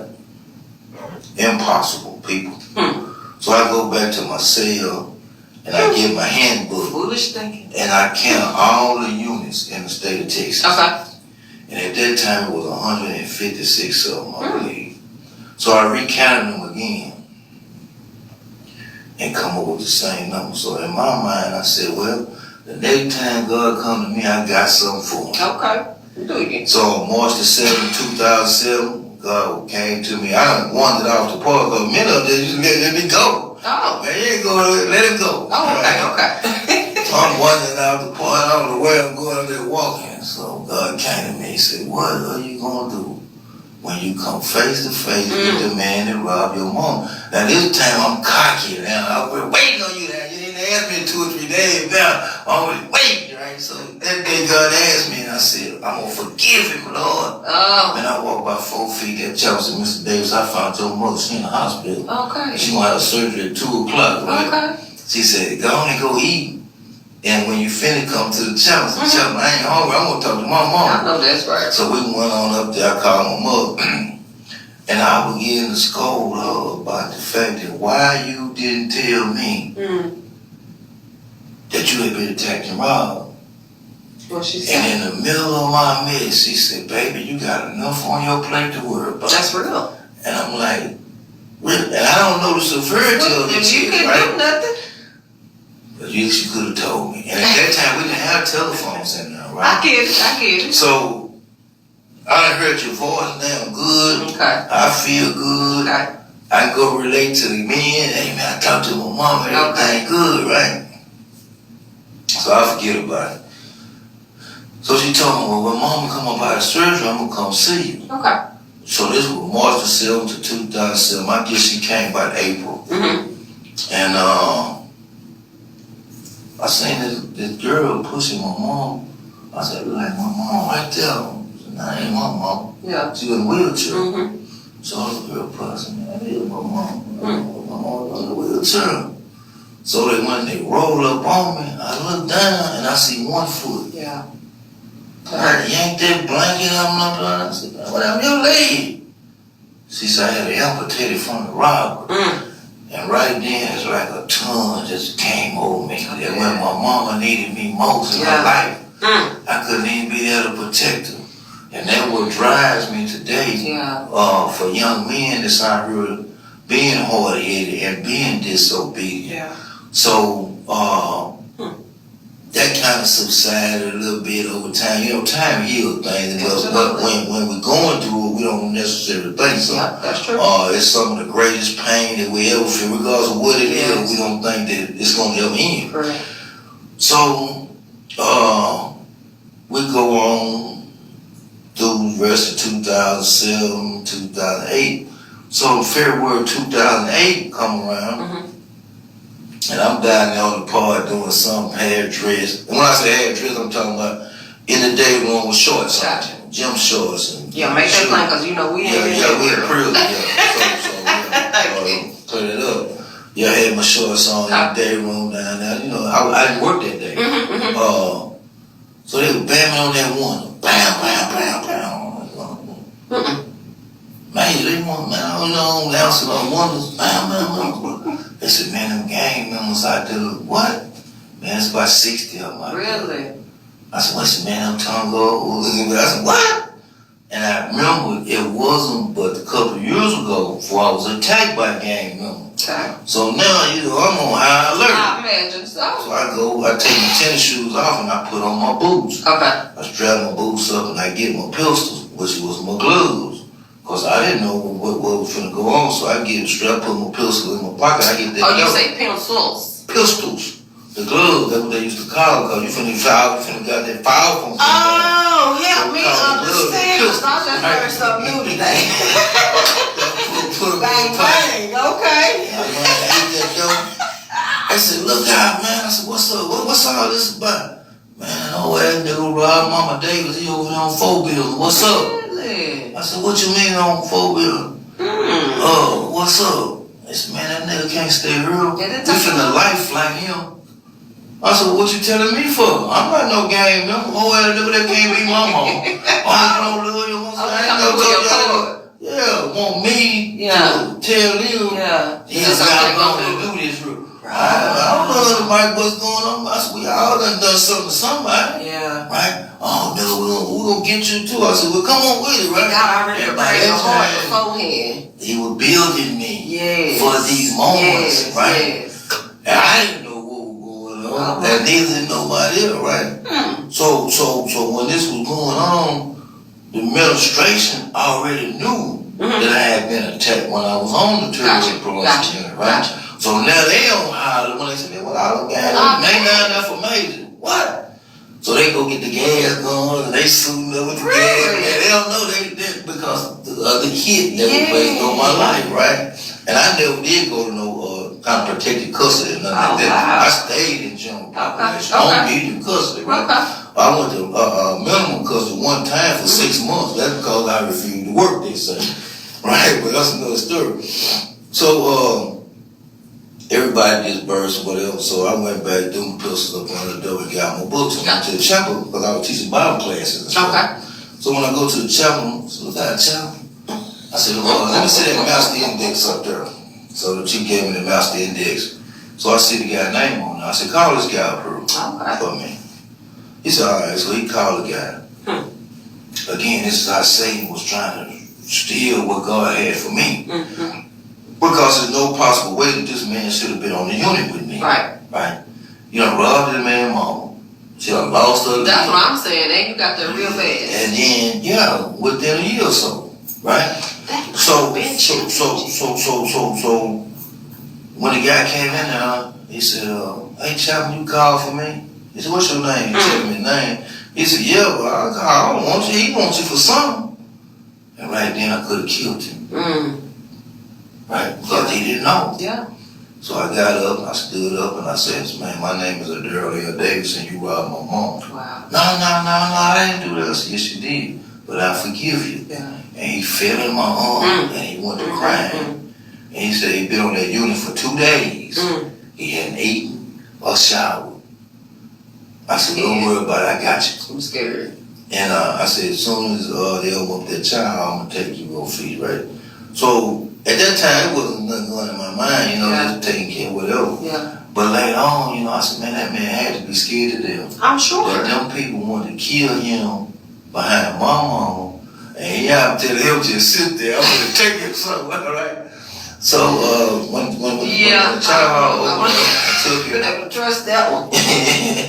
But God, That's a good one. so now he can't come see me and him together, right?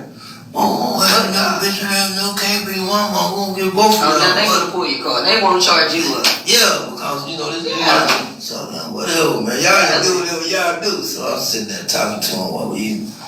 I said, say, man, if I got anything to do with it, you gonna be alright. You know what I'm saying?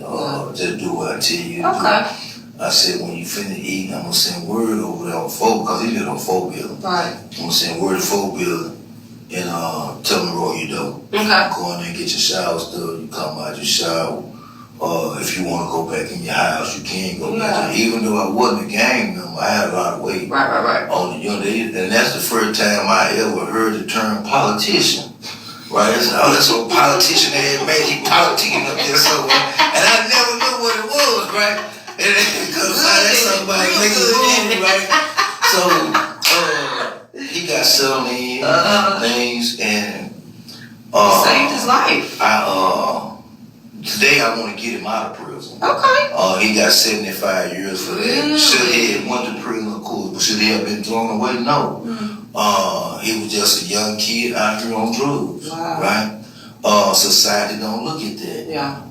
Society scream Christianity, God, that. But the word of God tell me if you don't forgive, you won't be forgiven. You know we talked about I that don't quite have often. the power to forgive nobody. Only what dwells in me, right? So I remember a time, and it had to be starting around the late 2008, going into 2009. Okay. That still going to visit. So one day I'm in there visiting with the Queen, and Pat came in and he said, look how Magic, what's up? I said, it's all good. He said, hey, Mama Davis, how you doing? She said, hey, baby, how you doing? She said, I'm good. And he grabbed my mama by her neck and he kissed her. Oh, okay. He said, all right, Mama Davis. He said, my girlfriend brought my son down here to see me. And I just want to go and visit. I said, man, go on, go to your visit. So when he let me go to visit, my mom said, why that boy come over here kissing all on me like that? I looked at my mama. I said, Mom, let that boy rob you. She said, what? She said, a nigga finna break. And my mama looked at me. She said, boy, God really have changed you, man. And the first time I seen my mama look at me in a different light, right? Really? So this was in 2000, in 8 or 9, right? Really? So she got a chance to come back into contact with him. Oh yeah. Wow. But the thing is that we knew him. He knew us. His grandma was the one had me saying them Easter speeches from the time I was 17, right? You can't tell. Serve a good God. So my goodness. My mother came out on October the 5th of 2013 to lie to me. And my brother went and let him. Tell him the truth. You better tell him or I'm gonna tell him. Like, damn, what's going on? What the My hell? mom said, I got 6 months to live. Mm. I said, what? So I don't see what she talking about. Mm-hmm. I got 6 months to live.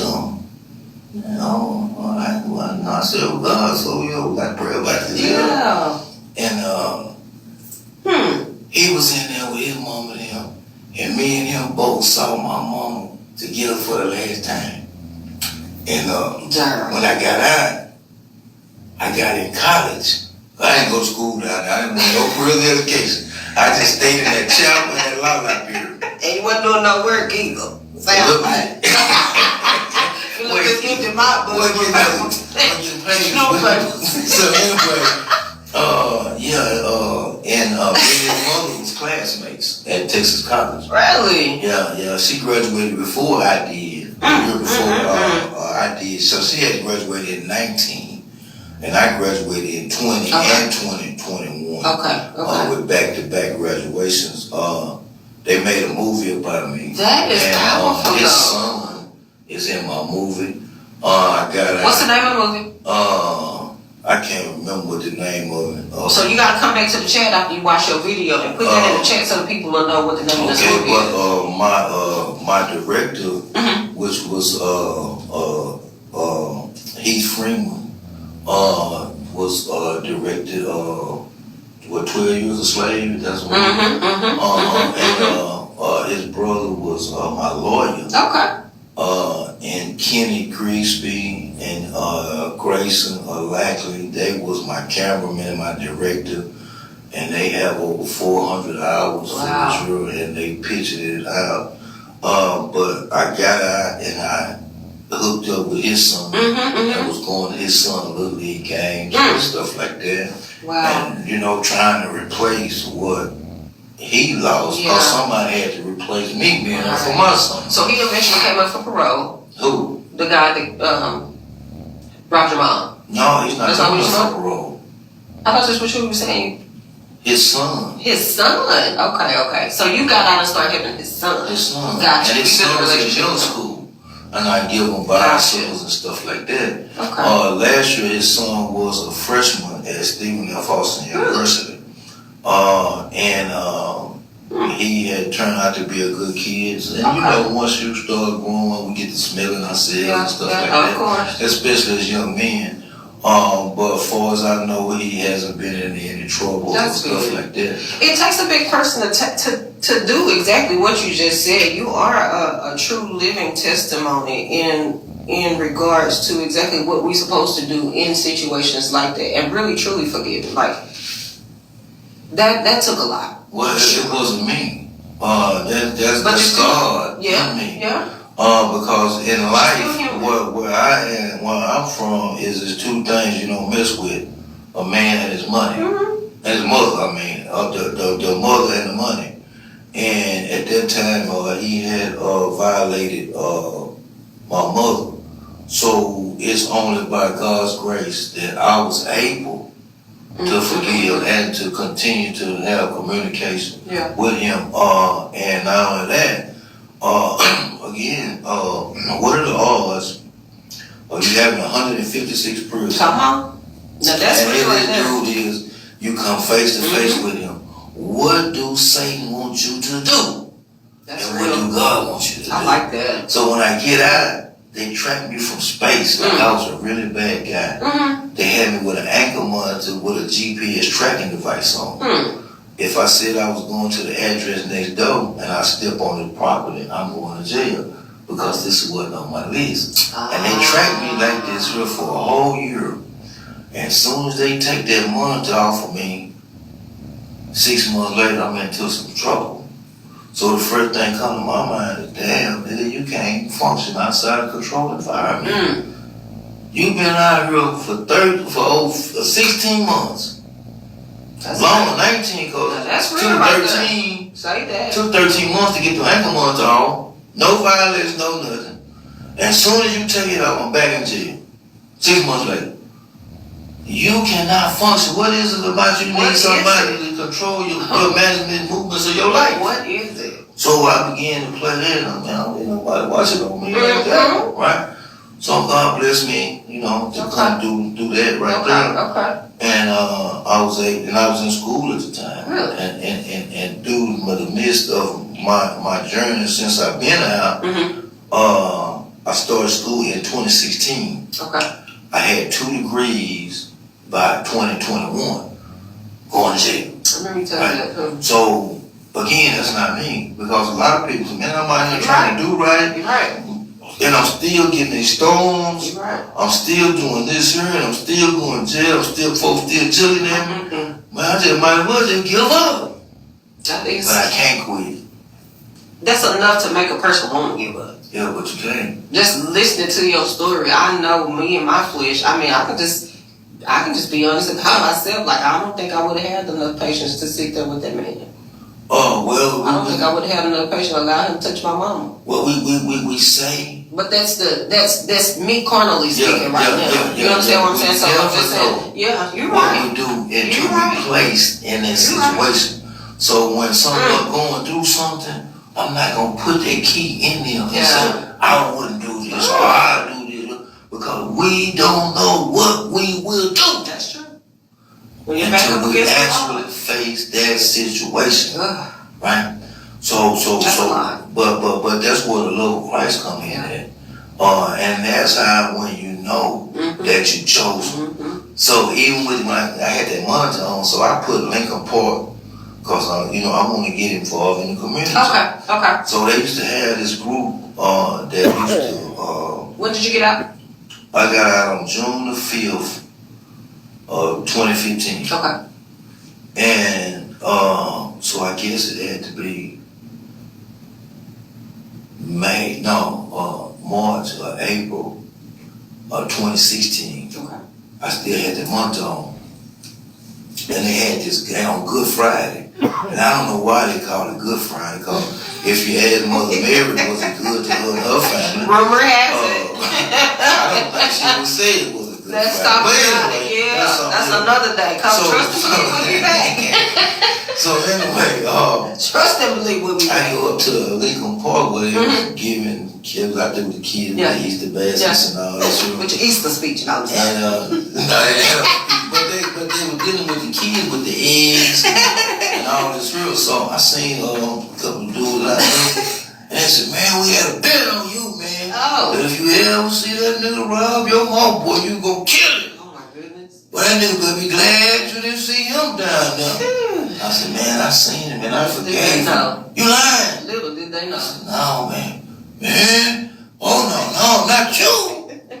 Well, yeah, I did that, but my thing when saying that was you had people that was in the streets making bets Yes. that if I ever see that dude that robbed my mother, that I would kill him. Because they knew what kind of person you was, your caliber, what respect you had for your parents. And again, like I said, it sounded like you were spoiled because you had to. Not in a bad way, but I'm just saying, you had two parents in the household. You probably were middle class, Yes, I was having to shop in the Husky section, but grateful that my mama could take me to the Husky section. And grateful what I'm that saying? we had food. So just Right? all of that. My mom used to tell us all the time when we got up to be, teenagers, and y'all still won't eat if ain't no meat on the table. You just couldn't put just one. You had to have some kind of meat on that table. We just won't eat. I'm going to go back to the very, very beginning of the conversation, and then we're going to talk about some upcoming events that you may have before we get out of here. But I make this analogy quite often about the atheists, and I totally agree with you. It's whatever point, I still believe that, this is my opinion, okay? They still believe in God. They still know who He is, no matter how much they stand up there and say that they don't believe in Him. Because if they stump their toe, the first thing they're going to say is, "Oh, God." It's natural. But they might have damn mind. But it's still natural. It's natural. It's still natural to reverence Him no matter what. No matter what. It's just going to come up and out. I don't care if they tell you they are atheists. Let something fall on. Let something happen. They're going to call out to it. I made the same post earlier today because I even tell people about, we all have our own take on the rapture and the end of the world. And we're not going to go deep down off into that. But today, this month being, 25 years, Katrina? 20 years with Katrina? Well, yeah. It's 20 years this month. It's 20 years this month. This year. This month, same year, whatever, what I'm trying to say. How do we not know? How do we not know that was those people's rapture? You feel what I'm saying? Well, I just think that's how I believe. That's what I believe. I don't believe what we have been indoctrinated to, to those levels, because of exactly what you just said and what I just said about that atheist. It's still embedded in your heart at the end of the day. Talk wrong. But you are a natural human being that God created. Mm-hmm. So naturally, you're going to acknowledge him even when you probably ain't trying to. Do you believe this, girl? That people cannot even say God's name without God allowing them? Because you have to remember that the Bible says many are called, few are chosen. Yeah. Many and few. But what about the rest of them that wasn't called or chosen? Right?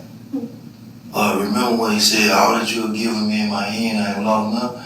They made a song about we got the whole world in his hand. That's a lie. Absolutely. Right? You want God to accept everything, and God don't He's accept everything. Right? He's not. So my thing is that if God don't want you, you have no choice but to go on about your business. And that's what makes being chosen so much sacred. Yeah. Right? Yeah. See, that's a sacred thing. I think atheists can be chosen. They once was, Real talk. but something happened that they turned. Can they turn back? Yeah. Because just like I told you, I was once. Yeah. I wasn't atheist. Correct. But you cursed I him. never said, huh? But you cursed him. No. You never cursed him. No. You just said you were mad at him. Just mad. Oh, okay. Talking shit, no, cuz. No. Oh, you know better than. Oh, I guess I did. Okay. In your spirit, man. My flesh, I was mad. Gotcha. Didn't want to hear nothing about it. It's still mind blowing to even know that you tapped into that, but I can understand it. Yeah, he tapped into me. I can understand that. Yeah, I'm talking about the hatred. Oh, You know, I can't get nothing. the disappointment that you had. Oh yeah, I'm still full of that. My whole life been about rejection and disappointment. People look at me, they think I'm angry. I talk with such force and such passion. And that's a moment that we can live on today. Think that, man, I'm not mad about you. Right. You don't see me popping trunk on you. That's true. The only way I'm gonna, and then I won't pop trunk on you. You got to do something, say something, and then once I'm through cutting you up, you the one gonna be mad at me. You want just to kill me, cause I'm through with it after then. You are an individual that is firm in your boundaries. You know who you are, and that can be intimidating to people. Not to mention, your stature and your height and all the other good stuff. But if a person just really get on your level and get to know you, they'll learn a whole lot. Not just about you as a person, but what God has deposited into you. Yeah. And that's where these conversations for us is what's real. That's what's invigorating for me, because I learn something new every time I talk to you. What if it's about history, activism, police training, police brutality, just everything that you divulged yourself into while you were in the concrete jungle. Yeah. Like, I learn something new every time we talk. So it's good for me, because sometimes it answers the questions that I already had in my mind about, you guys having to go through those experiences down there, and not everybody can talk about it, and not everybody can be honest about it. Not everybody come out of there. You got a point too. Right. So, And they still come out, they might be locked up over here. You take a high school kid that they push through the system. Yeah. Just push it through. He's going to prison anyway. Wow. I don't hear him say this, Drew. But this is the mentality of the school system. I found this out. Instruction. They start testing in the 3rd grade. I just found this out this week. Yes. There's a specialized test They know who going for to black boys to take. And that identifies them at the 3rd grade. That's right. I just sat down and had lunch with a young lady last week, and she was telling me about how they do those studies and when they introduce that to their child at their school. Yeah. And that blew my mind. But just imagine this, Drew. An uneducated black man from North Tyler being thrown away in the concrete jungle for almost 20 years. Wow. That can go sit down with Governor Abbott. Come on. And he write him a $27,000 check. Rumor has Because he stood firm and wouldn't take that $7,000 in 2010. That's what's up. And that's how you can teach from your experience. And that's how you can educate and let people know. You ain't got to let them take it. Yeah. In Austin, Texas. Ain't that something? Yeah. The one and only. They wrote about it. When they found out that I did this, a reporter from the Houston Chronicle contacted me. And he wanted to do a story when he found out that I was who he was looking for. And of course, when they do the story, they go back. And it was August of 2022. If anybody want to go and pull that edition up on the newspaper. Daryl Davis, Houston Chronicle, August 2022. All right. It has a picture of me and Matt Schaefer, former state rep Matt Schaefer, on the front page of the Houston Chronicle, with me holding the check from Abbott, right? But when I got out, I knew that the legislature meet every other year. Yes. And they meet on the odd years. Okay. So I didn't make it in 17. I'm still getting myself together. Okay. But at 19, I was there. And I was in Matt's office, and Matt told them people in that report, he said, man, I just thought he wanted to be heard. He reminded me of the woman in the Bible. He just kept coming back. And then I realized that this guy was handsome. Yes. And we had to make him whole. That's good. And, I'm not a Democrat. Okay. And I'm not a Republican. Okay. You heard it here? I can roll with any of them that's right. Right. But Republican people that's in politics have helped me more than Democrats have. I go to my own people and they turn a blind eye. Let's talk about it. I go to the white Republicans. You remember what I said about racism? Yes. All of them racist. But all of them ain't bigotry. All of them not bigots, right? These white people here took me in because of God's grace. It's faithful still, right? Still favor. But they could have said, nigga, he was in prison. Right. You belong down there because of what you say. Whatever happened to you, happened to you. Because you had some of them that still feel like that, right? But Matt Schaefer, he didn't feel like that. Yes.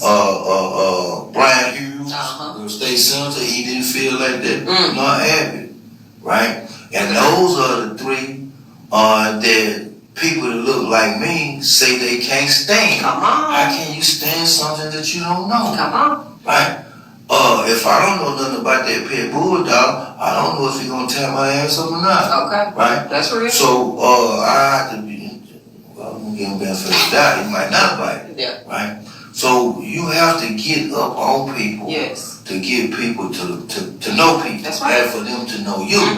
So I had like John Whitmire. Okay. He's state senator. He been up there 40 years. My folks don't like John Whitmire. Even some of my closest people that I deal with that may be in some of these groups might not like Whitmire, but he have been firm to me. And that's all that matters. And he's also him and the head of the police union leading the charge for my exoneration. Okay. And he's not Senator Whitmire no more. Right. He's mayor of Houston Whitmire. So they give him a little bit more stroke, right? Okay. So again, it's about, God has a financial blessing for me. Yes. And I hope he's not withholding it because I want to drop top billion. But you already know how fast it is. And it's not a status symbol, it's just a man with a nice You already know how I feel about this bill. I told you gonna have to buy some property first, and then we're gonna talk about that bill. I'm 62 years old, I can't ride it. But I would buy something to build invest. Or some kind of center home for a legacy to be left. Yes. We do want people to be mindful that no matter what trials and tribulations that you face in life, that if you're a firm believer of your Creator, then you will be successful and overcome and live to have a productive and successful life. That's right. I was with a guy the other day, and the Smith County Sheriff Department turned the dogs loose on him and ate him up pretty bad. Okay. So I go, talk to him and see. And the sheriff came, and me, he want to go to break and run. Don't break and run around me. Okay. What you got on you? Because I ain't got nothing on me. Yeah. I'm not breaking and running from none of them. Yeah. Because I stand firm. Right. If they come That's very here, intimidating. you're not finna be jacking with me. You're not finna make me scared. You're not finna bully me. That's intimidating. So this guy, in my mind, when he doing this, his eyes, what you got? Mm-hmm. Why you scared? Yeah. But we are just naturally scared of people, of police.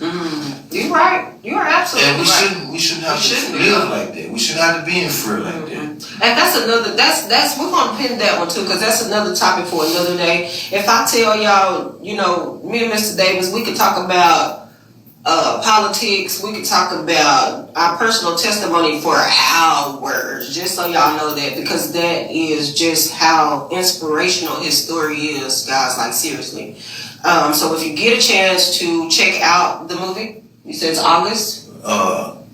The newspaper. The newspaper is the Houston Houston Chronicle. Chronicle, it came out. They keep me in the Houston Chronicle. They wrote, in 2023, they wrote a couple of articles in April of 2023 in San Antonio Express. And I didn't ask for none of this. That was given by God, to keep me in that media out there like that.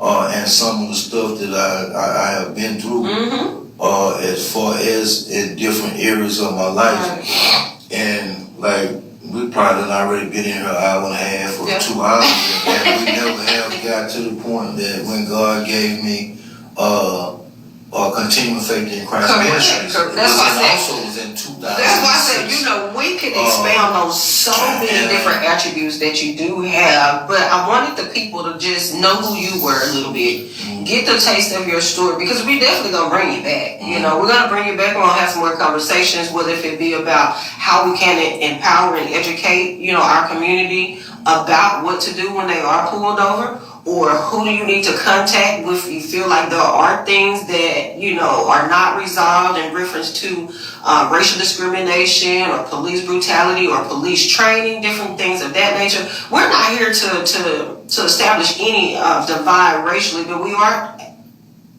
passionate about identifying what's right and what's wrong. When things are not being done right or being done wrong, then that's where your voice is heard in the community more than anything. Exactly. We want people to know that we are not anti-police. Correct. We don't believe in defunding the police. Okay. I don't too much care for police, but I know that we need police. Absolutely. My thing is that when we as people, especially white people, know that we got bad police training, and you won't stand up and say nothing about it. Right. That's when you black people is going to follow whatever lead that the white person sets, right? We just out here in space. You remember we still wandering in the land 4,000 years later, right? We still a people that God says that all we need is Him. That's it. But we want a what? King. And He gave us King Trump, right? That's the same way He gave those people King Saul, right? And we see how Saul done the people, right? So until we can just fully depend on our Creator and our Savior, we're gonna be in a riffraff. We're gonna be a lost people, right?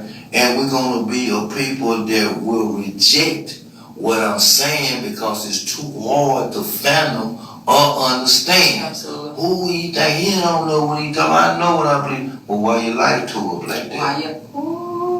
Right. The fruits of what? Your labor. Was displayed. So, and we don't burn no fruit. Back to what I was saying, if Brooks's, Super One, grocery stores around my town said, put the sign up, they say we can't come allowed. We screwed. Where are we gonna go? Right, we'll try to ease over there to the Hispanic. They ain't be their friend. Then they got they sign up, no blacks allowed. Then what? Well, what we gonna do? Now this is a topic tonight. Meat markets. Y'all we don't have no meat markets.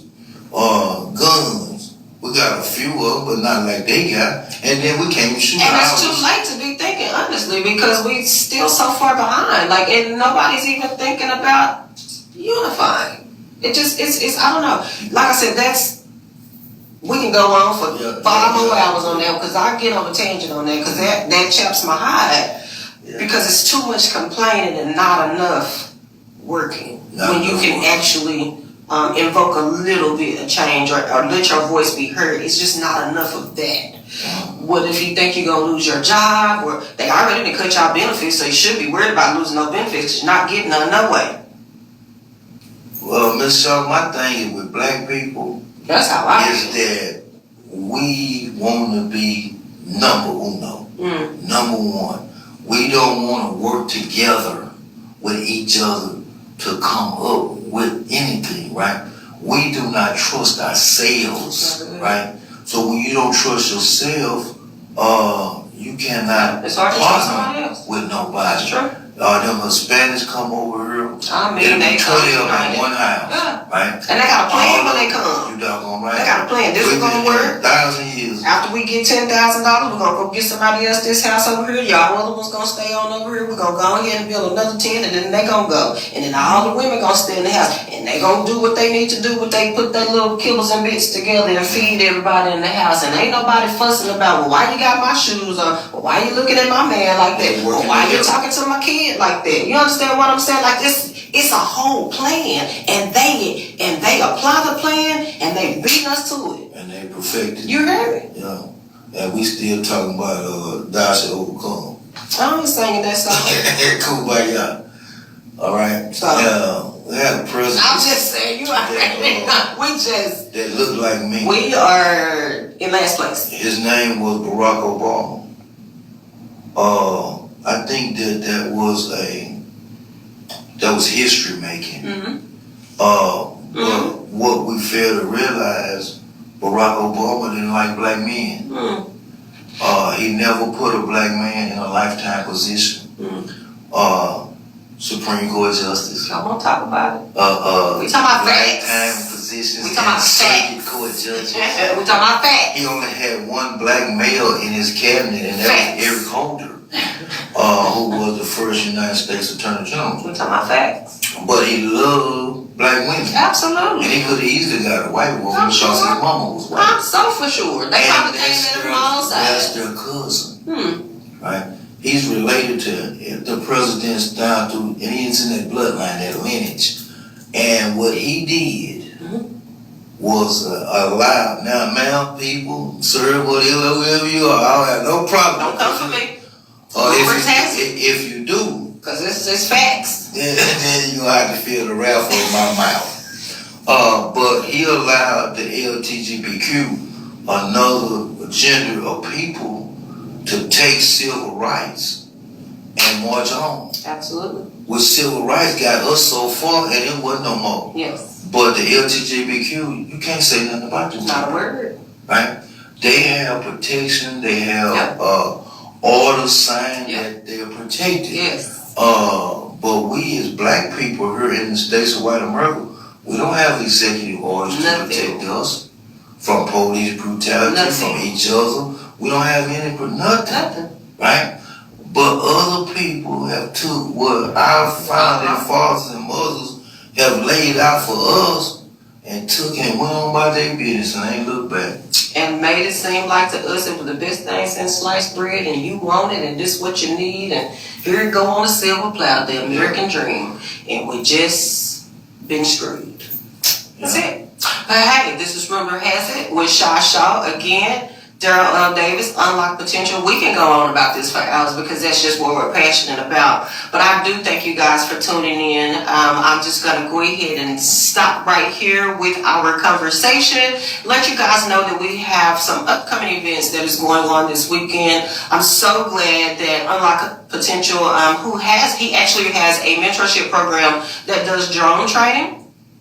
So they're going to be with us here at the Longview Mall Saturday at our Fit for Finance Kids Bids Entrepreneur Fair. That's going to be 10 a.m. to 1 p.m. at the Longview Mall. We're going to have Unlock Potential there present with the drone training and taking mentorship applications. We're also going to have 1757 Oasis. They will be there doing the hygiene drive. We also are going to have Stella Kid. We met Mr. Art Carter at the first of the week. So he will be on site giving information about disability and how individuals can get employment there. So definitely come out and see the kids. We have all ages between 6 and 18 that will be having different variety of items that they will be selling. We got some cookies, we got blueberry muffins, we got lemonade stands, we have bracelets, we have slime. Come on out. No, it doesn't matter. It's really about the kids. So patronize these kids. And also there's a back to school drive going on. Community Health Corps is actually doing that. I'm not affiliated with them, but I did just want to go ahead and drop that extra information. So again, this is tax-free weekend. So if you are out in the mall, take advantage of the tax-free shopping. Go ahead and come by and patronize the kids. We will be at Center Court again at Longview Mall. And we hope that you have enjoyed tonight. Definitely know Mr. Daryl Davis is coming back. So these are going to be some more one-off conversations that we can actually get into more about his mentorship program.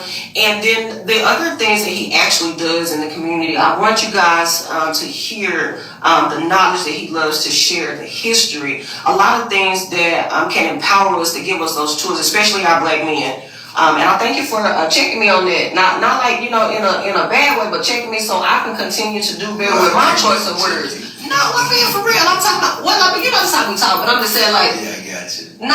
but I appreciate that. Yes, like seriously. Because I was talking that same thing to my daughter Neil last night, and I think I got off of that and I didn't get a chance to finish saying it because I've gotten more in tune to not reverence our Creator as Lord because of the medieval times of how they recognized their leaders at that time in the Egyptians and Catholicism and Lord this and Lord that. So it was Lord in reference to individuals. So like you said, iron sharpen iron, I needed that. Help continue to remind me. If you hear me say that again, no, sister, we ain't doing that. But because of how I'm trying to move, being for real, like I really want to make sure that I am honoring my Creator the way that I know that I'm supposed to honor Him. Because we ain't had a clue. Man, God just wants thanks and praise and reverence. That's it. He knows that, she knows, whoever, that we're not perfect people. We wasn't created to be perfect. Right. As we spoke on David, the Bible says that David was a man after God's own heart. He stayed in something. What you say? But when he did, he repented. He asked for forgiveness. So if God put a forgiving heart in you, you can't go wrong. Gotcha. And God has to put this forgiving heart in us. And we have a back to school fun day on Sunday. Awesome. Over at Wilders Park. Okay.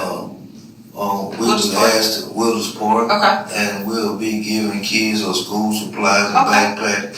And it's probably about maybe 10 of us, different groups that want to come out on Sunday, the 10th of April from 2 to 5. Okay. We'll have games out there to be played, and if anybody know me, the games at my table, we're going to have Scrabble. Okay. That's the best game I ever seen in my life. It teaches you how to spell words. It teaches you how to create words. And most of all, it teaches you how to pronounce the words, use bigger words. Yeah. And then we want to introduce the kids to Monopoly. I like it. And some people mind Monopoly is just a game, but Monopoly teaches you how to buy property. Yes. It teaches you how to different things that you would need in life. We just wasn't taught the right way. Yeah. I just want to be a banker. Flashcards and things like that. So if y'all over in the Tyler area on Sunday, come out to Wilders Park at 801 West 32nd. As Ms. Shaw said, we'll be at the Longview Mall. Yes. In Longview, Texas on the 9th. Yes, Saturday. So just come on out and support. Just support what we have going on. We're a group of people that is united together to pave the better way. And I think that you were doing a great job again as far as uniting our cities together. I'm trying. That the people can work together and become more fruitful for one another. Yes. No matter what our races is, our color is, God can use us all. That's right. That is absolutely right. Well, y'all heard it here first. A couple of things. We have debunked a few rumors today. So y'all heard it here first from the words of Mr. Darrell L. Davis. They ain't cut from me, right? We talking about his own words, which is a beautiful thing. But anyway, hey, y'all like, share, follow. Thank you for tuning in. I certainly appreciate all the love and the support. It's Rumor Has with Shaw Shaw. Y'all stay tuned for next week and we'll be back with something more and something real. Have a good one.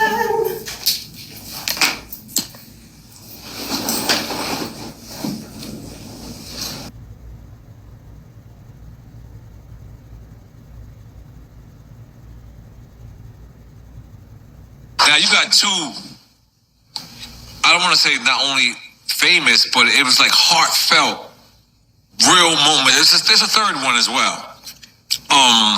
Where like everybody from the streets, everybody, whether they made it out, whether they're still in the streets or whether they're just dealing with it, when you had that conversation with Doug, and then you had a conversation with Dirk, and then you recently had one with Kodak.